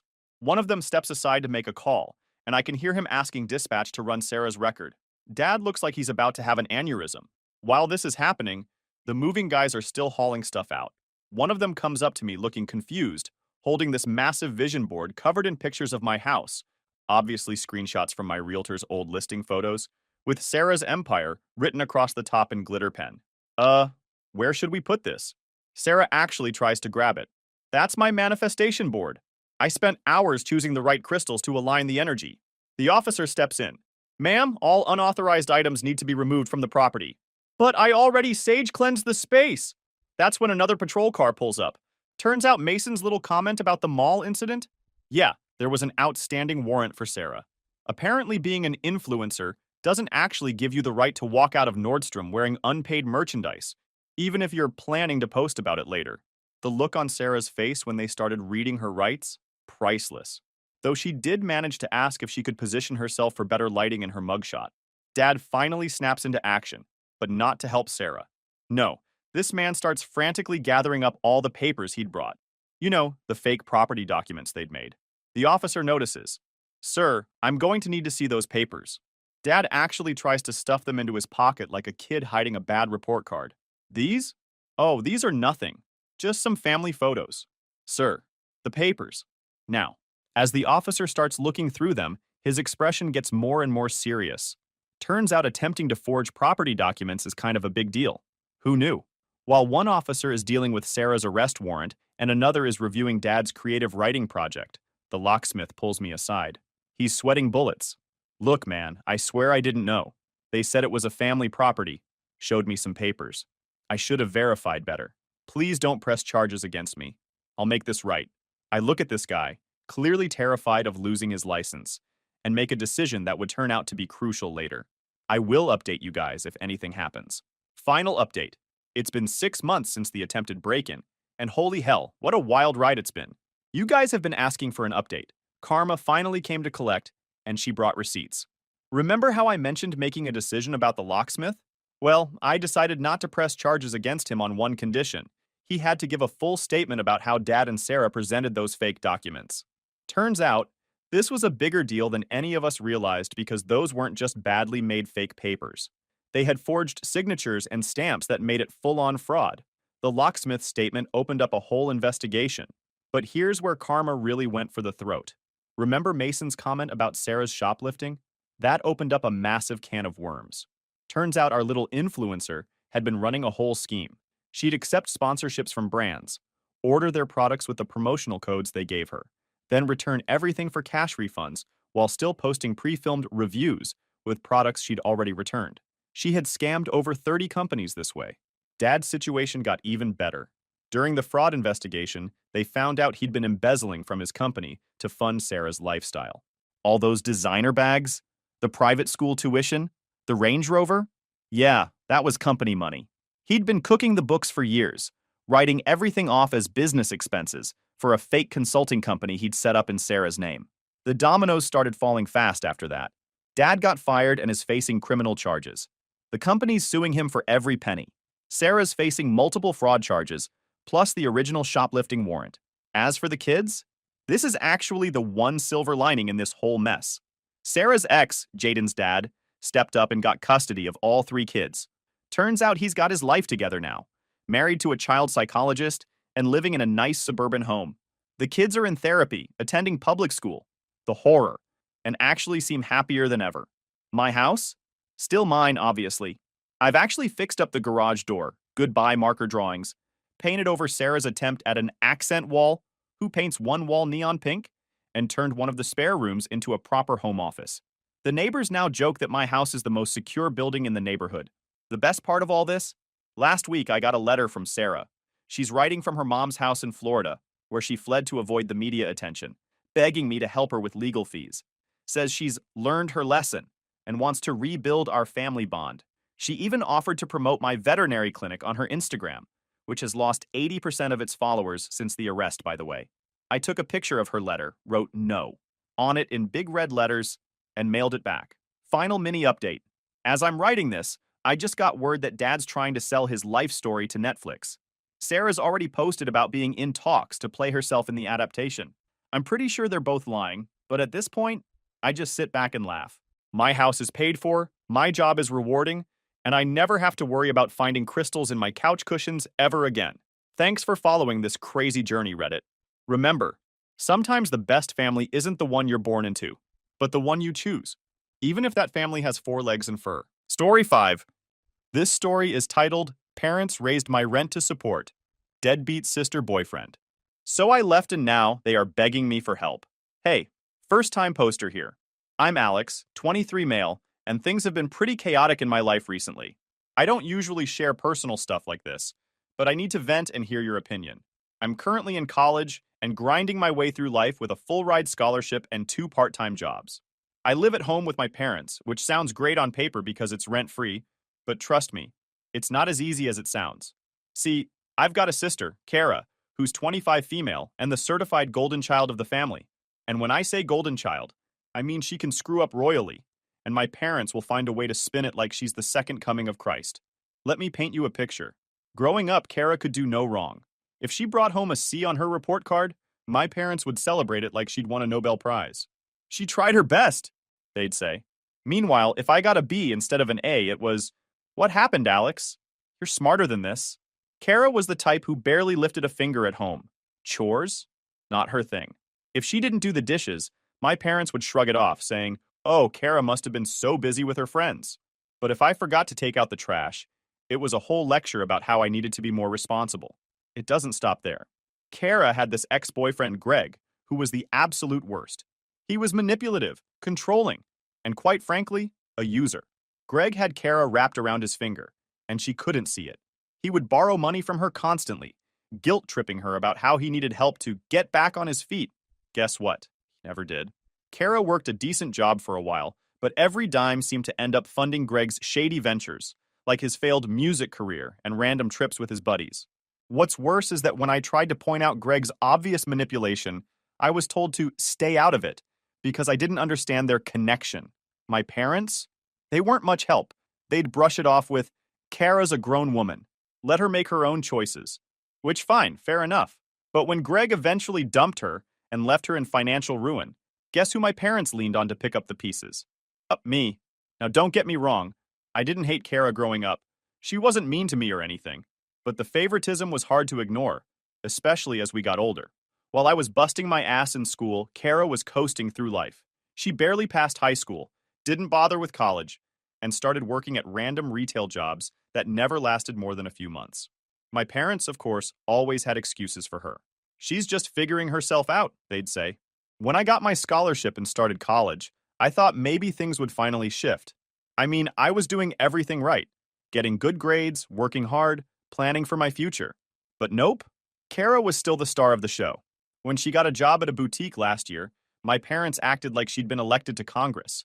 She's working so hard, they gushed. Never mind that the boutique barely pays her minimum wage, and she spends half her paycheck on clothes she doesn't need. When Kara finally moved out into her own apartment, I was relieved. I thought, finally, some peace and quiet. But that didn't last long. It started with little comments from my mom. Kara's having a hard time with her rent, my mom said one evening while we were watching TV. She sounded hesitant, like there was more she wasn't saying. I just nodded, figuring it wasn't my problem. She's trying so hard, but things are just so expensive, my mom added. Yeah, I guess, I said, not really paying attention. Then, a few weeks later, the real conversation happened. My parents sat me down at the dining table like we were about to discuss some life or death situation. Alex, we've been talking, my dad started. Uh-oh, I said, half joking but already feeling a sense of dread. My mom jumped in. You're doing so well in school and we're so proud of you. You've got that scholarship, you're working hard. You're really setting yourself up for success. Thanks, I said, still unsure where this was going. Well, Kara's struggling right now, she continued. Her rent is really high, and her job just doesn't pay enough to cover everything. I frowned. Okay, and? We were thinking, my dad said, since you're saving so much with your scholarship and you're living here rent-free, maybe you could help her out a little, just for a few months until she gets back on her feet. I stared at them, waiting for the punchline. It didn't come. You want me to pay Kara's rent? I asked, my voice louder than I intended. She's your sister, my mom said, as if that explained everything. She's an adult, I replied. Shouldn't she figure it out herself? She's trying, Alex, my dad said, his tone turning stern. Not everyone has the same opportunities you've had. You're in a position to help, and it's only fair. Fair, I shot back. How is it fair that I'm working 2 jobs and going to school full-time, and now I have to pay for Kara too? You're being selfish, my mom said, shaking her head like I'd just kicked a puppy. If the situation were reversed, Kara would help you. I seriously doubted that. We argued for what felt like hours. I told them it wasn't my responsibility, that I was already stretched thin, and that Kara needed to learn how to manage her own life. But my parents wouldn't budge. She's your family, my mom snapped. You'd let her drown while you swim? She's getting a raise soon, my dad added. It's just 3 months. She'll pay you back. At that moment, I told them I will think about it, and went to my room questioning myself. How much am I supposed to give? 3 months might turn into 6, then a year. If Kara keeps struggling, or spending, will I be expected to keep bailing her out? What I'm really trying to figure out is if I'm wrong for feeling this way. Should I just bite the bullet, pay her rent, and avoid any drama? Or do I have a right to feel like this whole situation is unfair? I've always been the one to keep the peace in the family, but this is pushing me to my breaking point. I'm tired of always being the one to sacrifice while Kara gets a free ride. And that's where I'm stuck. Do I stand my ground and risk blowing things up with my family? Or do I keep quiet and let the resentment keep building? If anyone's been through something like this, I'd really appreciate hearing how you dealt with it. When I make my decision, I'll post here. Stay tuned. Update 1 point. Okay, guys, it's your butt, Alex. So, eventually, I caved. My parents didn't exactly leave me much of a choice. They kept piling on the guilt, saying things like, Kara would do the same for you, or, you're in a position to help, Alex. It's what family does. So, yeah, I agreed. I told myself it wasn't worth the argument, and maybe helping her out would keep the peace. But now, sitting here and looking at the bigger picture, I'm starting to feel like I've been set up. From the moment I started sending her money, Kara acted like it was the most natural thing in the world. Not a single thank you, no acknowledgement that I was making sacrifices to help her out. Instead, she kept doing what she always does, posting Instagram stories of her latest shopping hauls, brunch outings, and fancy coffee drinks that cost more than my daily lunch budget. I tried to ignore it at first. I told myself, maybe she's using her own money for that stuff. Maybe she's cutting back in other areas. But the longer it went on, the harder it was to believe. Last week was the tipping point. Kara posted a story of herself at a spa with the caption, "Self-care weekend." Self-care? I'm working 2 jobs and covering her rent, and she's taking spa weekends? That's when I decided to ask my mom about it. "So, Kara's rent is all covered now, right?" I asked, trying to sound casual. "Yes, thank you for helping her," my mom said, clearly pleased with herself for orchestrating this. "Cool, just wondering. Does she, need more help?" I asked. "What do you mean?" "Well," I said, choosing my words carefully, "she doesn't seem very stressed. I mean, she's been shopping and going to spas.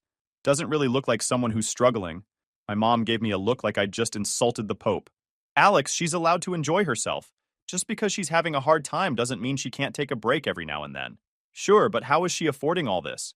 I pressed. "She's using her own money for that. You don't have to micromanage her life." Micromanage? I'm the one paying her rent, and I don't get to ask questions? I let it go, but the frustration was bubbling over. The more I thought about it, the more I realized something wasn't adding up. Kara was supposed to be broke. I kept checking her social media. Her Instagram captions were vague, almost like she didn't want anyone to ask too many questions. "Living my best life," one post read. It didn't sit right with me, but I couldn't put my finger on why. I wasn't trying to control Kara's life. I just wanted to understand how this situation made sense.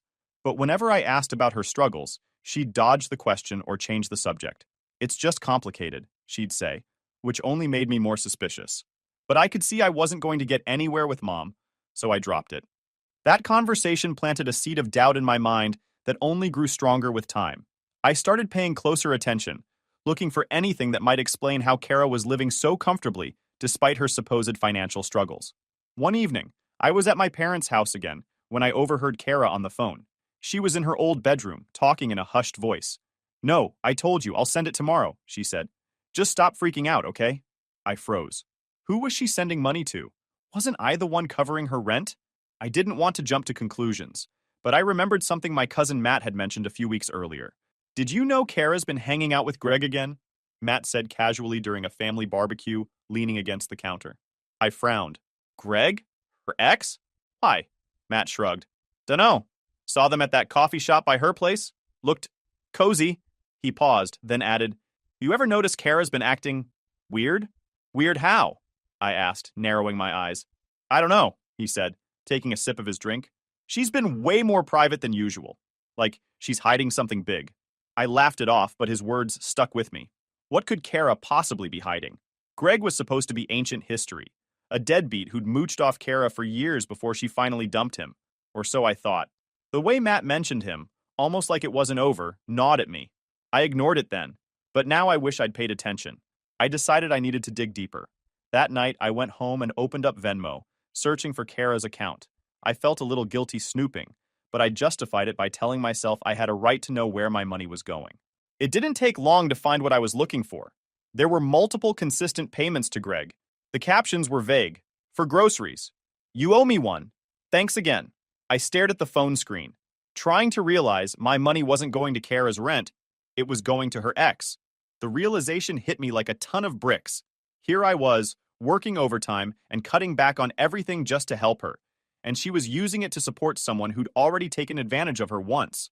I spent the rest of the night stewing in anger and disbelief. I don't know whether to confront her immediately, or should I calm down and think it through. This isn't about the money anymore. It is about the lies. I actually have a lot of questions to Kara, and most probably will confront her. I'll keep you updated. Update 2: Hey, Alex here again. Things blew up way more than I expected. I wasn't planning on making a huge scene, but when you get pushed to your limit, it just happens. A quick side note, my cousin Matt, the guy who knows everyone's business, is the only person in my corner right now. He's been hearing me vent about all of this, and even warned me about Kara hanging out with Greg again. He convinced me to confront her, saying, "If you don't handle it, she'll keep walking all over you. She's used to you keeping quiet." So, armed with frustration and Matt's encouragement, I decided to talk to Kara face to face. That weekend, Matt came with me to Kara's apartment. I needed backup, someone who could keep me grounded if things went sideways. When we got there, her car was parked outside, so I knew she was home.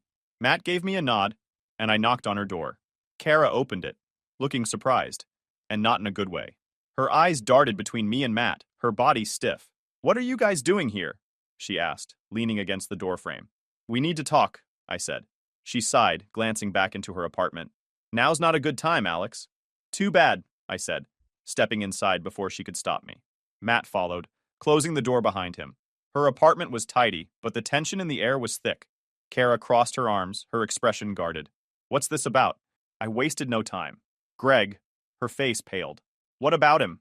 "I know you've been giving him money," I said, my voice calm but firm. "The money I've been sending you for rent. I've seen the payments, Kara. Don't lie to me." Matt stood by the door, arms crossed, giving her a look that said, "Don't even try to weasel out of this." Kara's jaw tightened, and for a moment, she said nothing. Then she scoffed. "Wow, Alex, snooping through my Venmo? Classy." "Don't deflect," Matt cut in. "Just answer the question." She glared at him before turning back to me. "Fine. Yes, I've been helping Greg. He's in a tough spot, okay?" "A tough spot?" I said, my voice rising. "Kara, are you kidding me? Greg is the reason you were broke in the first place. And now you're taking my money to bail him out? You don't get it," she snapped. "I didn't want to tell you because I knew you'd freak out like this." "Of course I'm freaking out," I shouted. "I've been working 2 jobs to help you, and you've been lying to me this whole time." "Lying?" "I didn't lie," she said defensively. "I just didn't tell you." "That's the same thing," I said. "Do Mom and Dad know about this?" She froze, her face flushing. "Number. And they don't need to." "Oh, they're going to," I said, turning toward the door. "Alex, wait," she said, panic creeping into her voice. "No," I said firmly. "I've had enough of this." Matt and I drove straight to my parents' house. On the way, he kept saying, "You're doing the right thing. They need to know the truth. Kara can't keep playing the victim." When we got there, my parents were in the living room watching TV. I walked in, not even bothering to sit down. "We need to talk," I said. My mom muted the TV, looking concerned. "What's going on?" "It's about Kara," I said, my voice steady. "She's been lying to all of us. She's not struggling to pay her rent. She's been giving money to Greg." My dad's eyebrows shot up. "Greg? Her ex?" "Yes," I said. "The same guy who used her for years. She's been taking the money I've been giving her and funneling it to him." My mom's face tightened, and for a moment, I thought they were going to be angry at Kara. But then she sighed and said, "Alex, I think you're overreacting." I blinked. "What?" "She's been lying to us. She's trying to help someone she cares about," my mom said. "You don't know what Greg's going through." I couldn't believe what I was hearing. What Greg's going through? What about what I'm going through? I've been working nonstop to help Kara because you guilted me into it, and now you're defending her? "Alex, calm down," my dad said, his tone firm. "Kara's your sister. Family helps family." "Are you serious?" I said, my voice breaking. "You're really going to side with her after everything she's done?" "She's not perfect," my mom said, "but she's doing her best." "No, she's not," I said, my anger boiling over. "She's been lying, manipulating, and taking advantage of me. And you're letting her get away with it." "Enough, Alex," my dad said, his voice sharp. "This conversation is over." I looked at them, my chest heaving with frustration, and realized something I'd been avoiding for years. They were never going to hold Kara accountable.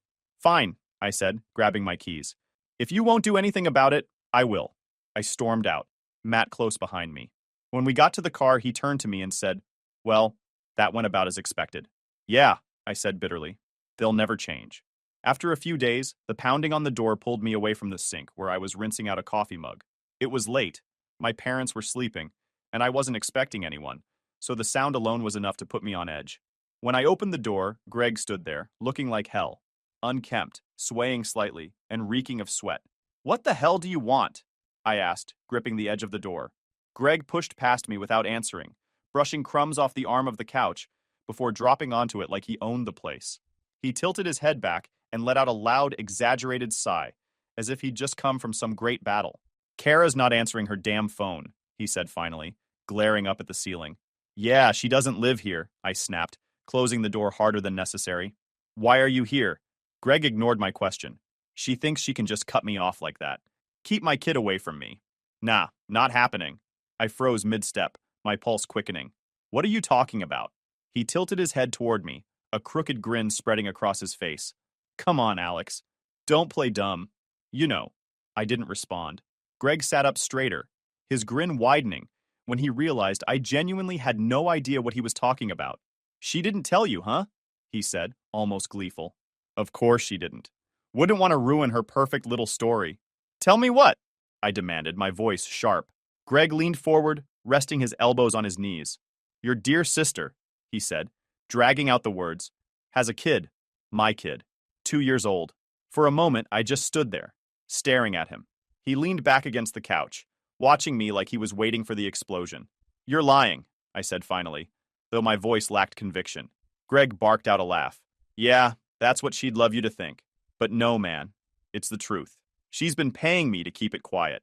Doesn't want the world to know she's not as perfect as mommy and daddy like to think. The words hit like a sledgehammer. Kara had a child, and she'd kept it a secret from everyone, including me. Greg rubbed his face and sighed again, this time with exaggerated frustration. I mean, she's got you footing the bills, doesn't she? Living the high life while keeping me out of my own kid's life. It's bullshit, man. His words hung in the air, thick and heavy. My stomach churned as the pieces started to fit together. Her defensiveness. Whenever I asked about her finances, her response was always the same. It's complicated. She'd snap if I pressed her, her face turning red as she muttered, You wouldn't understand. Back then, I thought she was just embarrassed. Now I wonder if she was hiding something bigger. But now I know better.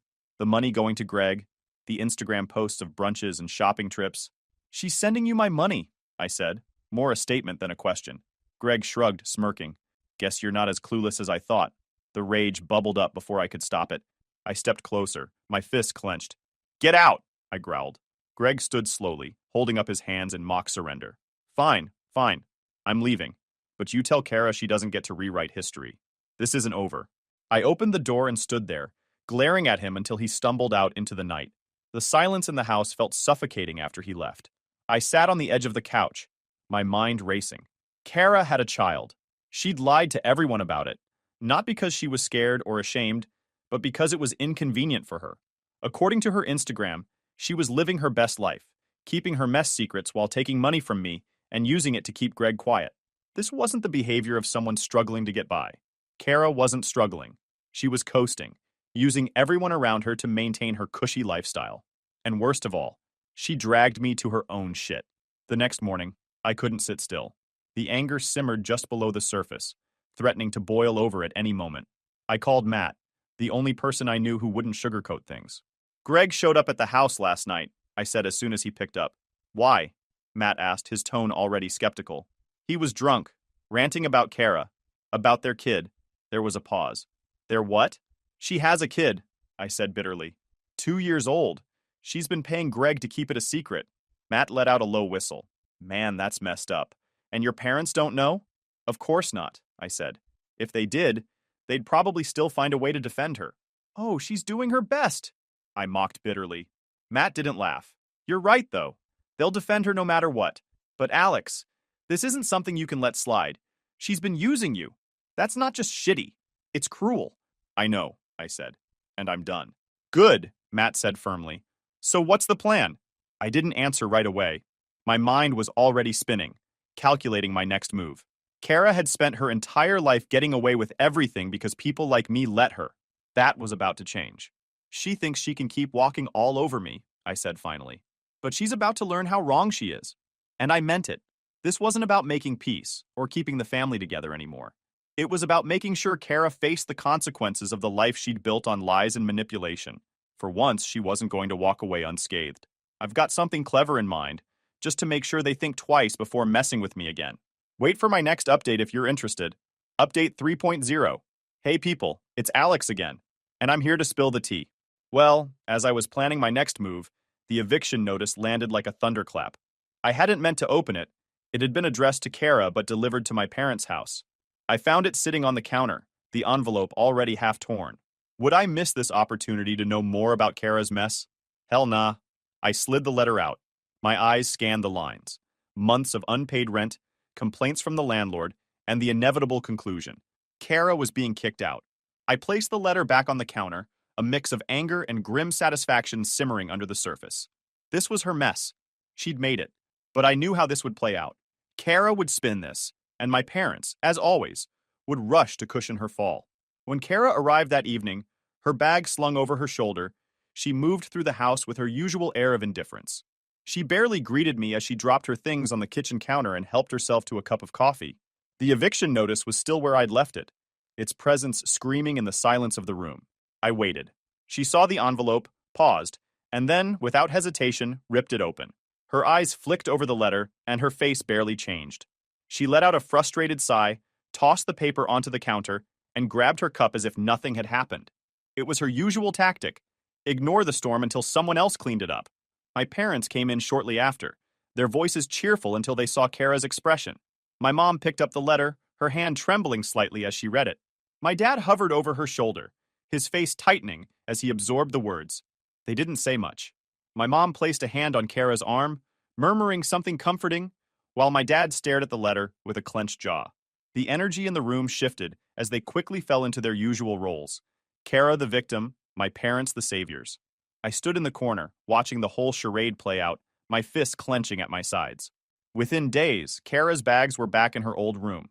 The move was seamless, orchestrated by my parents with a quiet efficiency that made my stomach churn. They didn't even mention the eviction to me, like it was some unspoken agreement that I didn't need to know. But the truth had already started to unravel. The final piece came when I overheard my parents talking in hushed voices late one night. The words "child" and "Greg" cut through the walls like a knife. My stomach dropped as I realized they knew. They'd known all along. About the child. About Greg. About everything. And they hadn't told me. They only used me. The next morning, I made my move. Quietly, carefully, I gathered every piece of evidence I had. Venmo transactions, screenshots of Kara's Instagram, showing her frivolous lifestyle, notes on every excuse she'd ever given me. And then I made a call to her landlord. The woman on the other end was polite but firm, clearly frustrated with Kara's antics. She listened carefully as I explained what I knew, that Kara had been funneling money elsewhere while ignoring her rent. The landlord thanked me, her tone shifting as she realized the depth of Kara's deception. Kara's landlord wasted no time filing a formal complaint, tightening the screws on the eviction process. Kara's reaction was predictable, storming around the house, slamming doors, muttering about how unfair it all was. My parents rallied around her, offering comfort and excuses, their focus solely on Kara while ignoring the chaos she'd left behind. I stayed out of their way, my silence a pointed reminder that I wasn't playing along this time. When my mom finally cornered me, asking for help to get Kara back on her feet, I just shook my head and walked away. The last time I saw Kara, she was sitting at the kitchen table, scrolling through her phone as if nothing had happened. My parents hovered nearby, discussing plans to help her find a new apartment, offering to cover her expenses until she got back on track. I packed my things that day, leaving the house with a clear conscience. Let them deal with the fallout. Let Kara learn what happens when her lies finally catch up to her. For the first time, I felt no guilt as I walked away. She'd burned every bridge, and I wasn't about to rebuild them for her. This time, she was on her own. I don't know what the future holds. I will probably post for you one final update to let you know if things settle or worsen. Final update. Hey, it's Alex again. I figured I owed you all one last update since things have finally settled. It went exactly how I expected.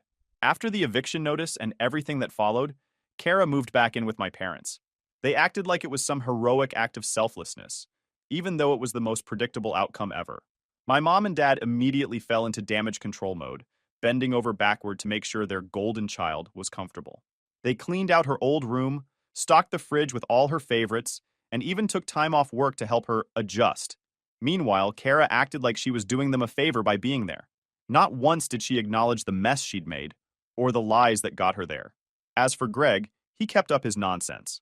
Apparently, he's been threatening legal action for custody of the child, but Kara's handling it the same way she handles everything, with avoidance and denial. My parents, of course, believe every word she says about how Greg's just trying to make her life miserable. Funny how they never stop to ask why she kept any of this a secret in the first place.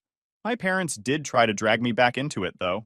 My mom called me a week after Kara moved in, her voice full of forced optimism. We're all pulling together to help Kara, she said, like it was some noble crusade. We could really use your support, Alex. Support? I said, trying not to laugh. You mean money? There was a long pause before she admitted it. She just needs a little help getting back on her feet. You're doing so well, Alex. And it's what family does. Family? I said. You mean the family she lied to? The family she manipulated for years while spending my money on Greg and God knows what else? Alex, she's your sister, my mom said, her voice taking on that disappointed tone she always uses when she doesn't get her way. She's trying. No, Mom, I said firmly. She's not, and I'm not bailing her out again. I hung up before she could guilt me further. Now, weeks later, I've stepped back completely. I haven't been to the house, haven't answered their calls, haven't engaged in their drama. Kara's still living there, still letting my parents handle her problems while she does the bare minimum to stay afloat. The difference is, I'm no longer part of it. For the first time in years, I feel free. No more guilt, no more enabling, no more being dragged into messes I didn't create. I'm focusing on myself, my school, my jobs, my future. I don't know if Kara will ever change.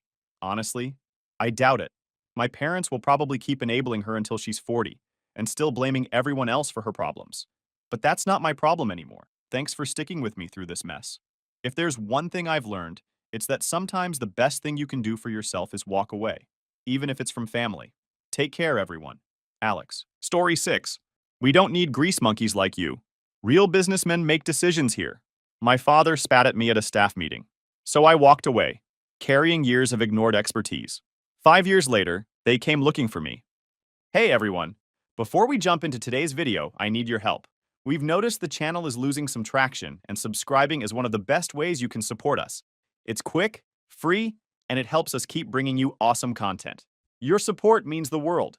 Let's keep this channel growing together. Thanks so much. Now let's start the video. Hey Reddit. So my dad called me a grease monkey in front of everyone and said I didn't belong in the family business. I was just trying to help, but he backed my deadbeat brother instead. Now they're going bankrupt, and he wants me to clean up their mess. Let me start from the beginning. I, 34 male, run a high-end auto customization and restoration shop. 5 years ago, though, I was just the eldest son who couldn't do anything right.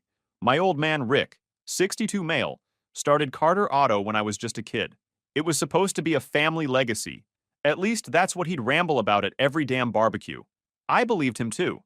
So much that I spent 4 years at Michigan State getting my mechanical engineering degree, then another 2 years getting specialized certifications in automotive electronics and classic car restoration, all while working weekends at the family shop for basically gas money. Growing up, I breathed cars. My walls were plastered with the Lamborghini Countach, Ferrari Testarossa, and the '67 Shelby GT 500. By 14, I could diagnose most engine problems by sound alone. That changed when my brother entered the picture. My younger brother Evan, 30 male, never had to jump through those hoops. He got a business management degree from some online college that advertises during daytime TV, and Dad immediately made him shop manager when he graduated. No questions asked, no proving himself needed.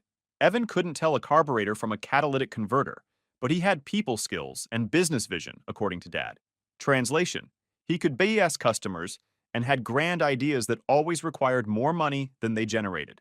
Our Uncle Jack was the only one who saw through the bull. He ran his own small garage across town. Nothing fancy, just honest work. He'd seen the whole dynamic play out from the outside and tried to warn me. Ronnie, they're never going to see what you bring to the table. Not until you're gone and they need it. I didn't listen. Thought I could change things from the inside. That was my first mistake. Jack had his own garage and a reputation that brought in vintage Ferraris from 3 states away. No ads, just word of mouth. Meanwhile, at Carter Auto, Dad had big dreams, but increasingly outdated methods. The shop had good bones. 6 bays, decent equipment, prime location on the corner of Main and Highland. But he refused to invest in modern diagnostic equipment or update our billing systems. We've always done it this way, was practically the shop motto. We were leaving money on the table every day because we couldn't handle certain repairs that required specialized tools or software. I tried to push for upgrades, even offered to pay for some of them myself, but Dad always shot me down. Meanwhile, Evan would suggest repainting the waiting room in brighter colors, and Dad would sign off on it immediately. The writing was on the wall. I just refused to read it. It all blew up at one morning staff meeting.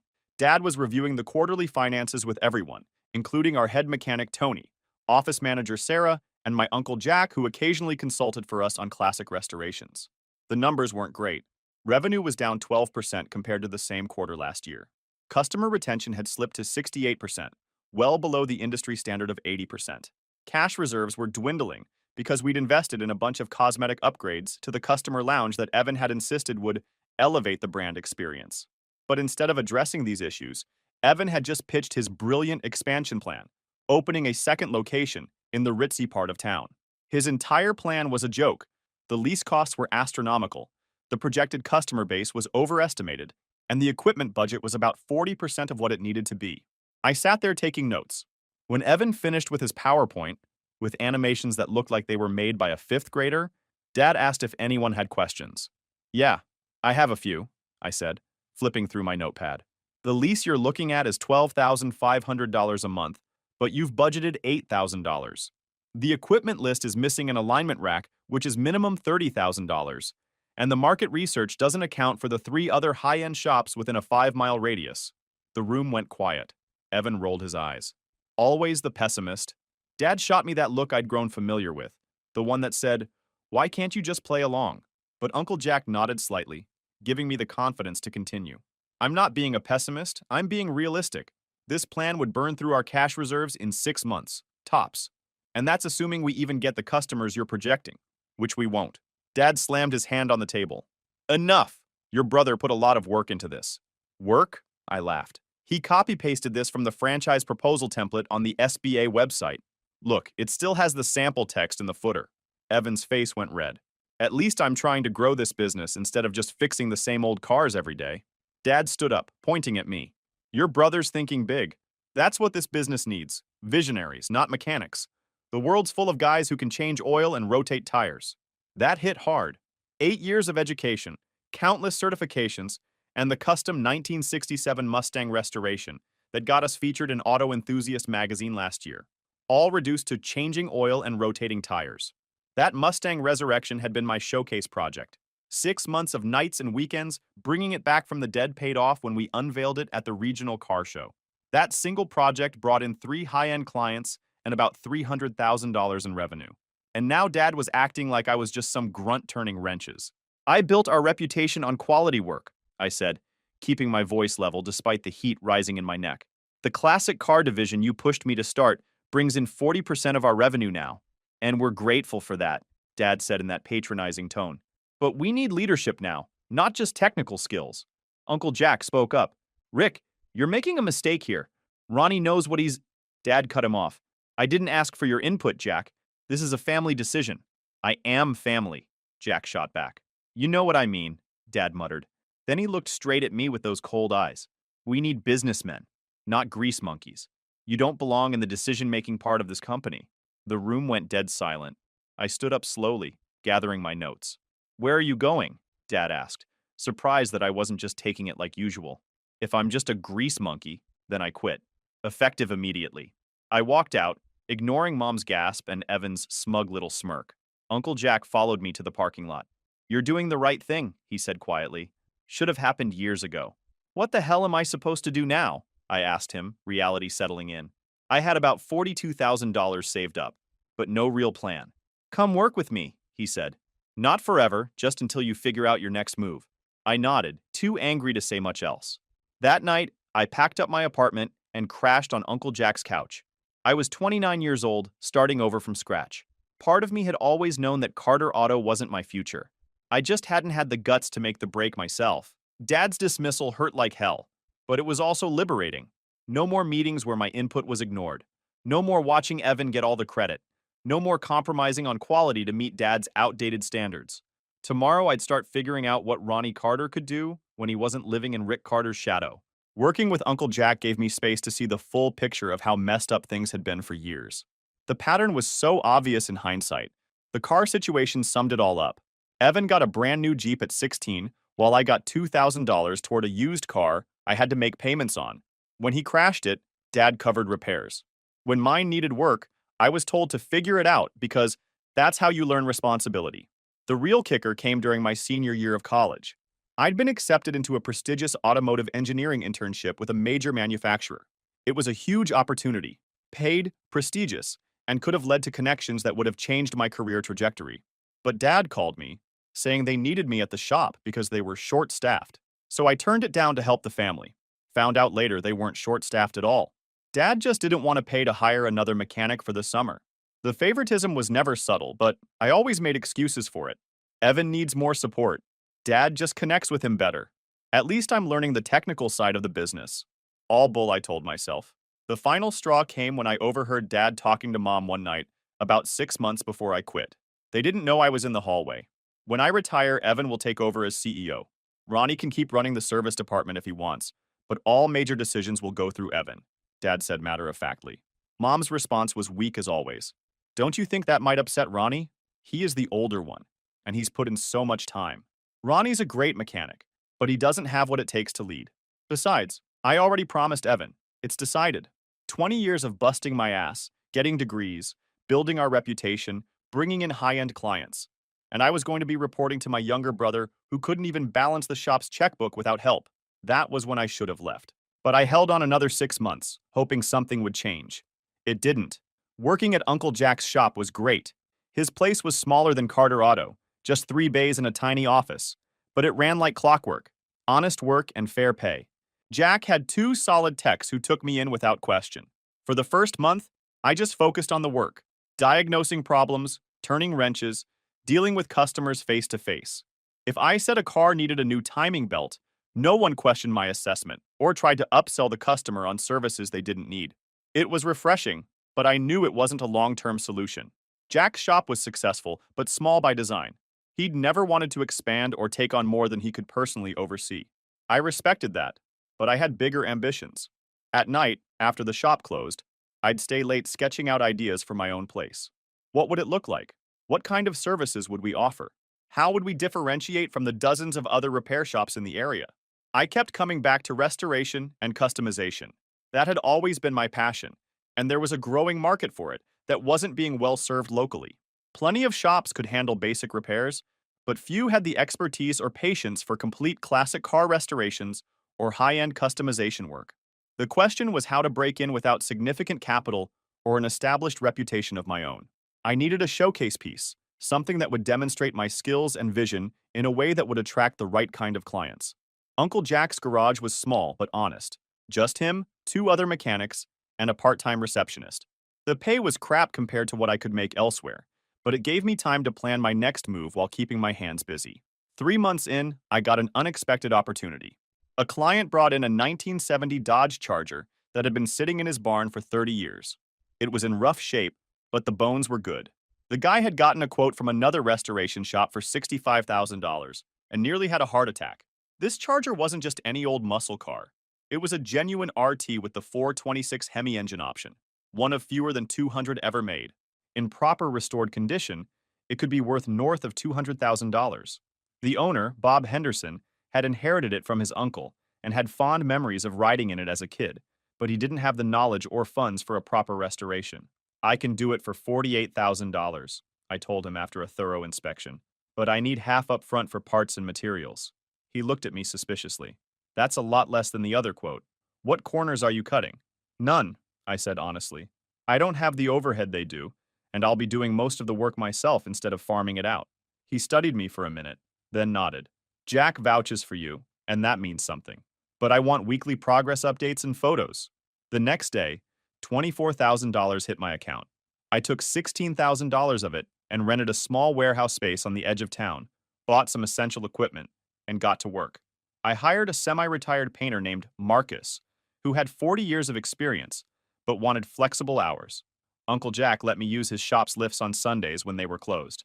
That Charger became my obsession. I spent 14-hour days on it, 7 days a week.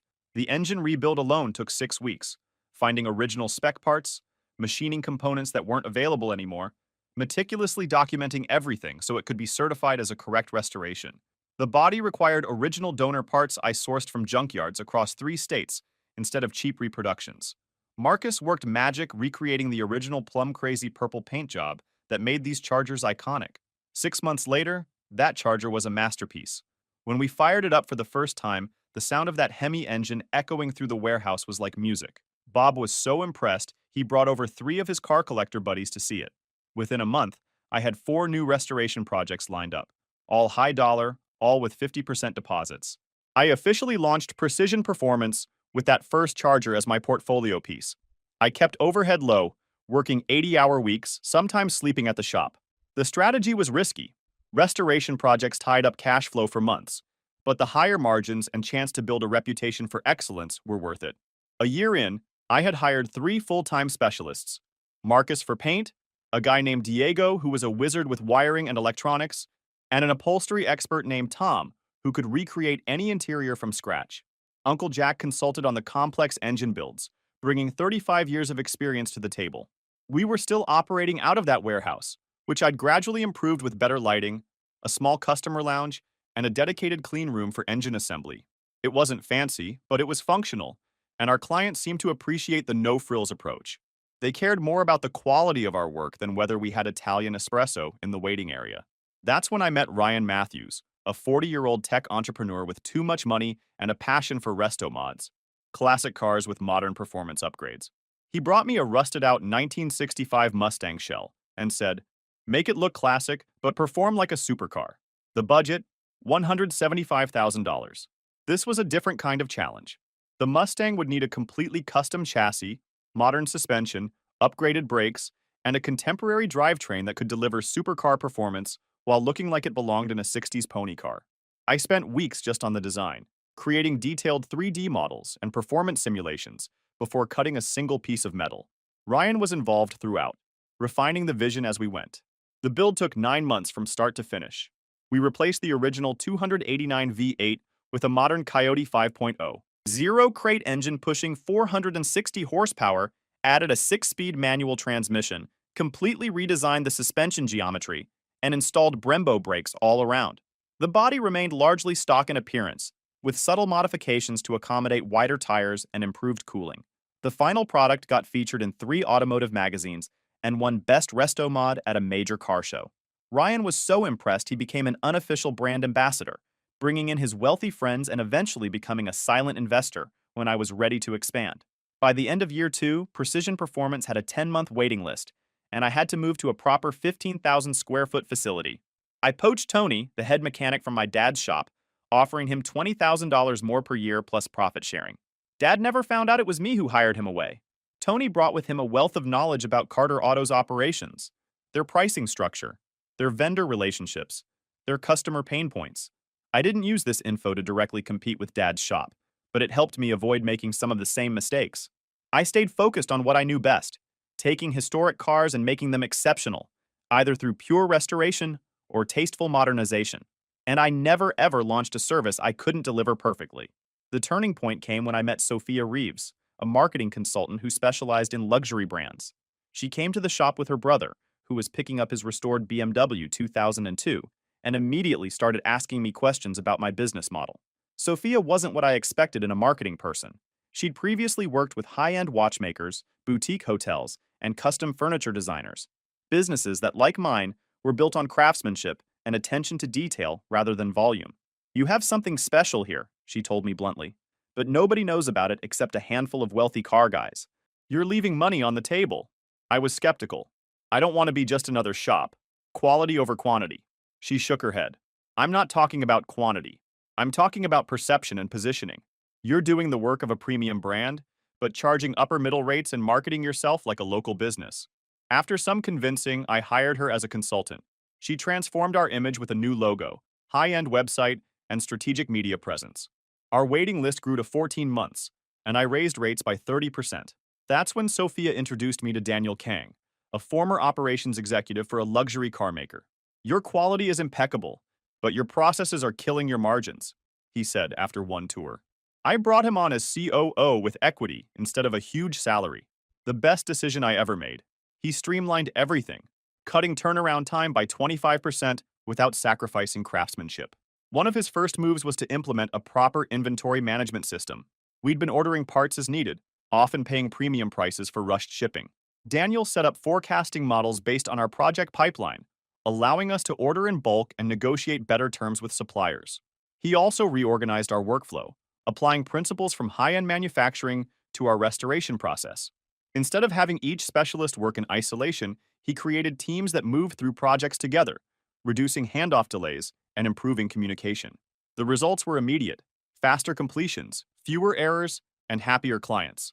With Sophia handling our image and Daniel running operations, I could focus on what I loved: the cars themselves and training the next generation of restoration experts. We started an apprenticeship program, partnering with technical colleges to find talented kids who wanted to learn the craft the right way. I'd never seen myself as a teacher, but it turned out I had a knack for it. Nothing gave me more satisfaction than watching a 19-year-old kid who'd never held a wrench before transform into a skilled craftsman. By year 4, we had opened a second location in Arizona, focusing on rust-free classics from the Southwest. A year later, a third shop in Florida. Each one maintained the same standards, the same attention to detail, and the same commitment to doing things right. Meanwhile, through the grapevine, I heard things weren't going so well at Carter Auto. Dad had gone through with Evan's expansion plan, opening that second location in the expensive part of town. It lasted 9 months before they had to break the lease, losing over $120,000 in the process. Evan blamed market conditions. I knew better. They'd lost 3 more experienced mechanics after Tony left, replacing them with cheaper, less skilled labor. The quality of their work declined. The customer complaints increased. A former Carter customer who'd switched to us told me they'd had his Mercedes in for 3 weeks trying to fix an electrical issue. Another said they'd been quoted $3,200 for a timing belt replacement that should have cost half that. Uncle Jack kept me updated occasionally, though he'd mostly distanced himself from them too after Dad disrespected him at that last meeting. They're still afloat, he told me during our monthly fishing trip, but they're taking on water fast. I just nodded and cast my line again. I had my own ship to steer. In my 5th year of operation, Precision Performance hit $8.2 million in annual revenue across all locations. We had a staff of 47 specialists, a YouTube channel with over 200,000 subscribers, Sophia's idea, and a reputation as one of the top restoration shops in the country.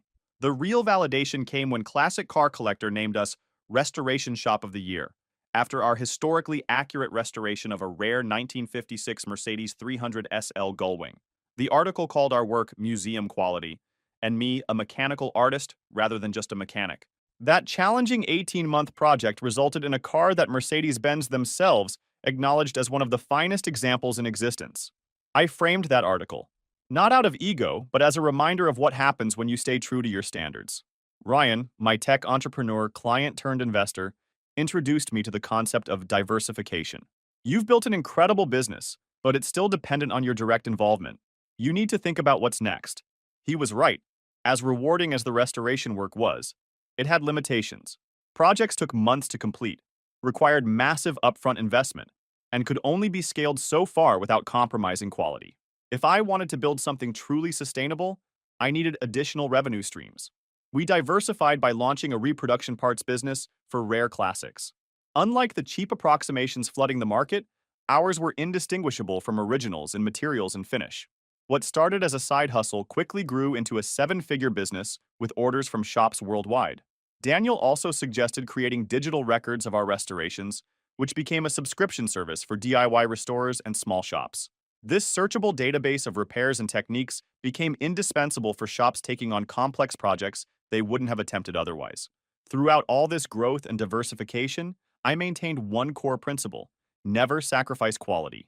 Every car that left our shop had to be perfect, or it didn't leave at all. No exceptions, no matter how important the client or how tight the deadline. That reputation became our greatest asset. When people brought their cherished classics to Precision Performance, they knew they were getting the absolute best, from people who cared as much about their car as they did. All this success didn't go unnoticed. I started getting acquisition offers from larger automotive groups and investors. Some were tempting, 8-figure sums that would have set me up for life. But I remembered what happened when my father chose money over craftsmanship. I wasn't going to make that mistake. The call came on a Wednesday afternoon. I was reviewing designs for a custom carbon fiber dashboard we were developing for a Ferrari restoration when my assistant buzzed in. "There's a Lisa Carter on line 1. Says she's your mother." 5 years of silence, and now she was calling out of the blue. I considered not taking it, but curiosity got the better of me. "Hello, Mom," I said, keeping my voice neutral. "Ronnie," she said, her voice strained. "How are you?" "I'm well. What can I do for you?" The small talk lasted about 30 awkward seconds before she got to the point. "Your father had a heart attack last week. He's stable, but he's going to need bypass surgery. I'm sorry to hear that. I hope he recovers quickly. There's more, she continued. The business. It's not doing well. Evan made some decisions that haven't worked out. Through industry contacts, I'd heard Carter Auto was on the verge of bankruptcy. They'd tried to expand too quickly, taken on too much debt, and cut too many corners on quality. What kind of decisions? I asked, though I already knew. He took out loans to open 2 more locations. Neither is profitable yet, and there was an issue with some repair work on a customer's Porsche. They're suing us for $225,000. Suing over a Porsche repair? That had to be a major screw-up. These weren't Toyota Corollas we were talking about. Porsche owners expect perfection, and they can afford good lawyers when they don't get it. And what exactly are you hoping I'll do about this? There was a pause. We need your help, Ronnie. The bank is threatening to call in our loans.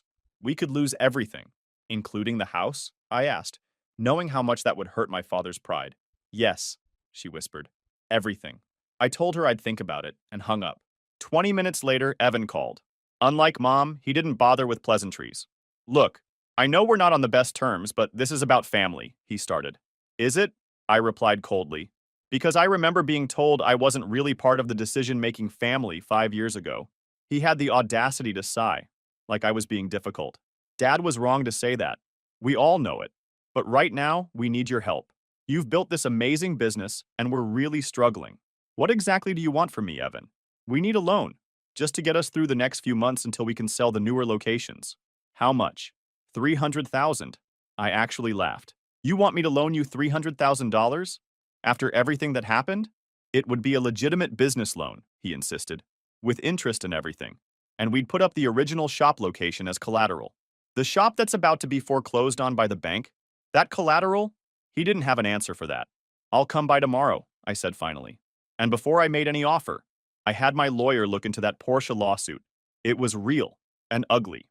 Turned out they'd attempted to rebuild the PDK transmission in a 911 GT3, something that should have been sent back to Porsche directly. They botched it so badly, they caused $180,000 in engine and drivetrain damage. My lawyer advised that any settlement under $250,000 would be a win. We built it into my eventual deal. Any settlement under $250,000 I'd cover. Anything above that, they'd share liability. Risk Management 101. After hanging up, I called Uncle Jack. They finally swallowed their pride, huh? He said when I told him. Seems like it.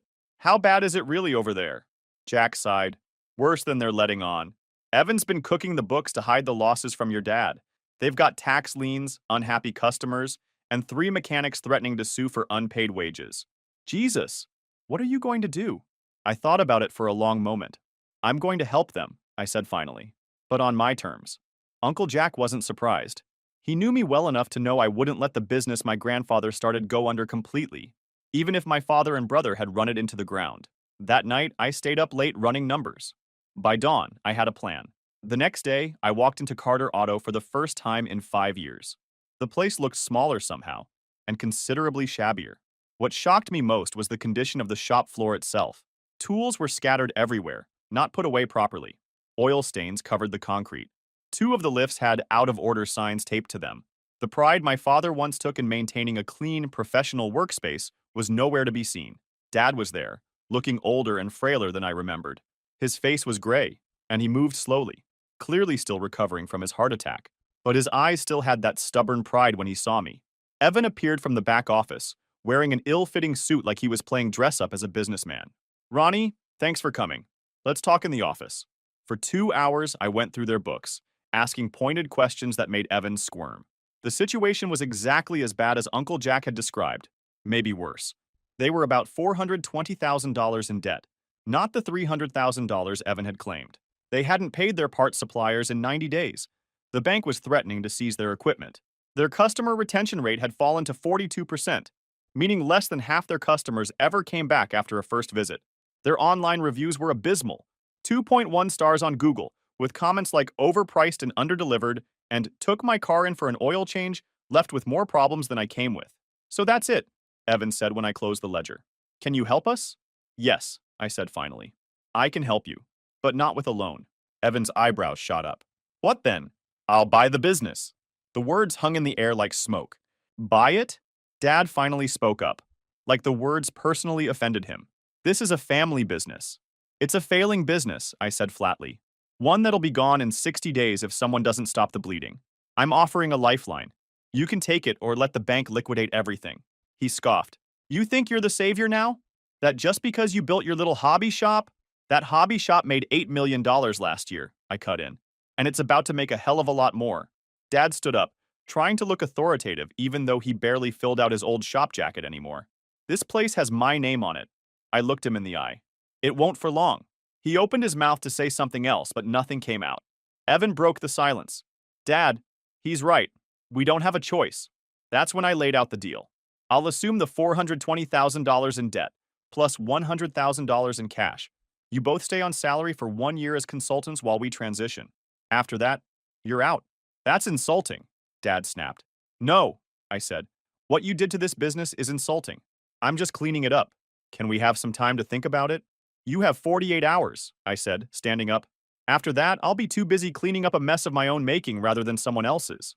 I left them sitting there, speechless. 2 days later, my lawyer got a call. They accepted my offer. The transition was smoother than expected. I merged Carter Auto into Precision Performance, keeping the original location, but upgrading everything from the equipment to the coffee machine. I retained most of the staff, giving them proper training and better wages. We closed for 2 weeks to renovate and run the staff through intensive training. Dad consulted for just 3 months before his health wouldn't allow him to continue. Evan stuck it out the full year, watching sullenly as the business flourished. The shop went from losing $30,000 monthly to breaking even by month 4 and turning profitable by month 6. It took 70-hour weeks, rebuilt supplier relationships, and a new tiered service model that Carter Auto had never considered. The real satisfaction came during the grand reopening. We'd renovated the entire facility, and I invited all the old customers back for an open house. Many of them remembered me from before and were effusive in their praise of how the place had transformed. You've really saved this shop, one longtime customer told me, right in front of Dad and Evan. It was going downhill fast these last few years. I'd actually started taking my BMW elsewhere. Dad's face tightened, but he said nothing. Later that night, after everyone had left, Evan approached me in the new customer lounge. He looked defeated. I really thought I could do it, he said quietly. Run the business like Dad. I poured him a coffee from our new espresso machine. The problem was trying to be like Dad at all. He built this place through hard work, but he stopped evolving. You can't just keep doing the same thing and expect different results. Evan nodded slowly. For what it's worth, I'm sorry. For how things went down before. I know, I said. And I did. Evan was never the enemy. He was just the favored son who never had to face consequences until now. A few weeks later, I offered him a position in sales at our main location, not out of charity, but because I genuinely thought he might excel there if given the right structure and support. To my surprise, he accepted, and even more surprisingly, he thrived in the role. Turned out Evan was excellent at building relationships with high-end clients when he had a quality product to sell and wasn't responsible for the operational side. Dad was the last holdout. The ultimate vindication came a year later when Classic Car Collector featured us in their family businesses issue. They interviewed both of us about the successful merger. Dad, to his credit, told the truth. Ronnie saw what I couldn't, that craftsmanship matters more than expansion. He built Precision Performance from nothing because he believed in doing things the right way, not the fast way. Taking over Carter Auto wasn't revenge. It was redemption. Progress comes in small steps. When I look back at that day 5 years ago when Dad said those words, "We need businessmen, not grease monkeys," I realize it might have been the best thing that ever happened to me. It forced me to build something on my own terms. The lesson I learned wasn't about cars or business. It was about having the courage to walk away from something that doesn't value you, and the determination to build something better in its place.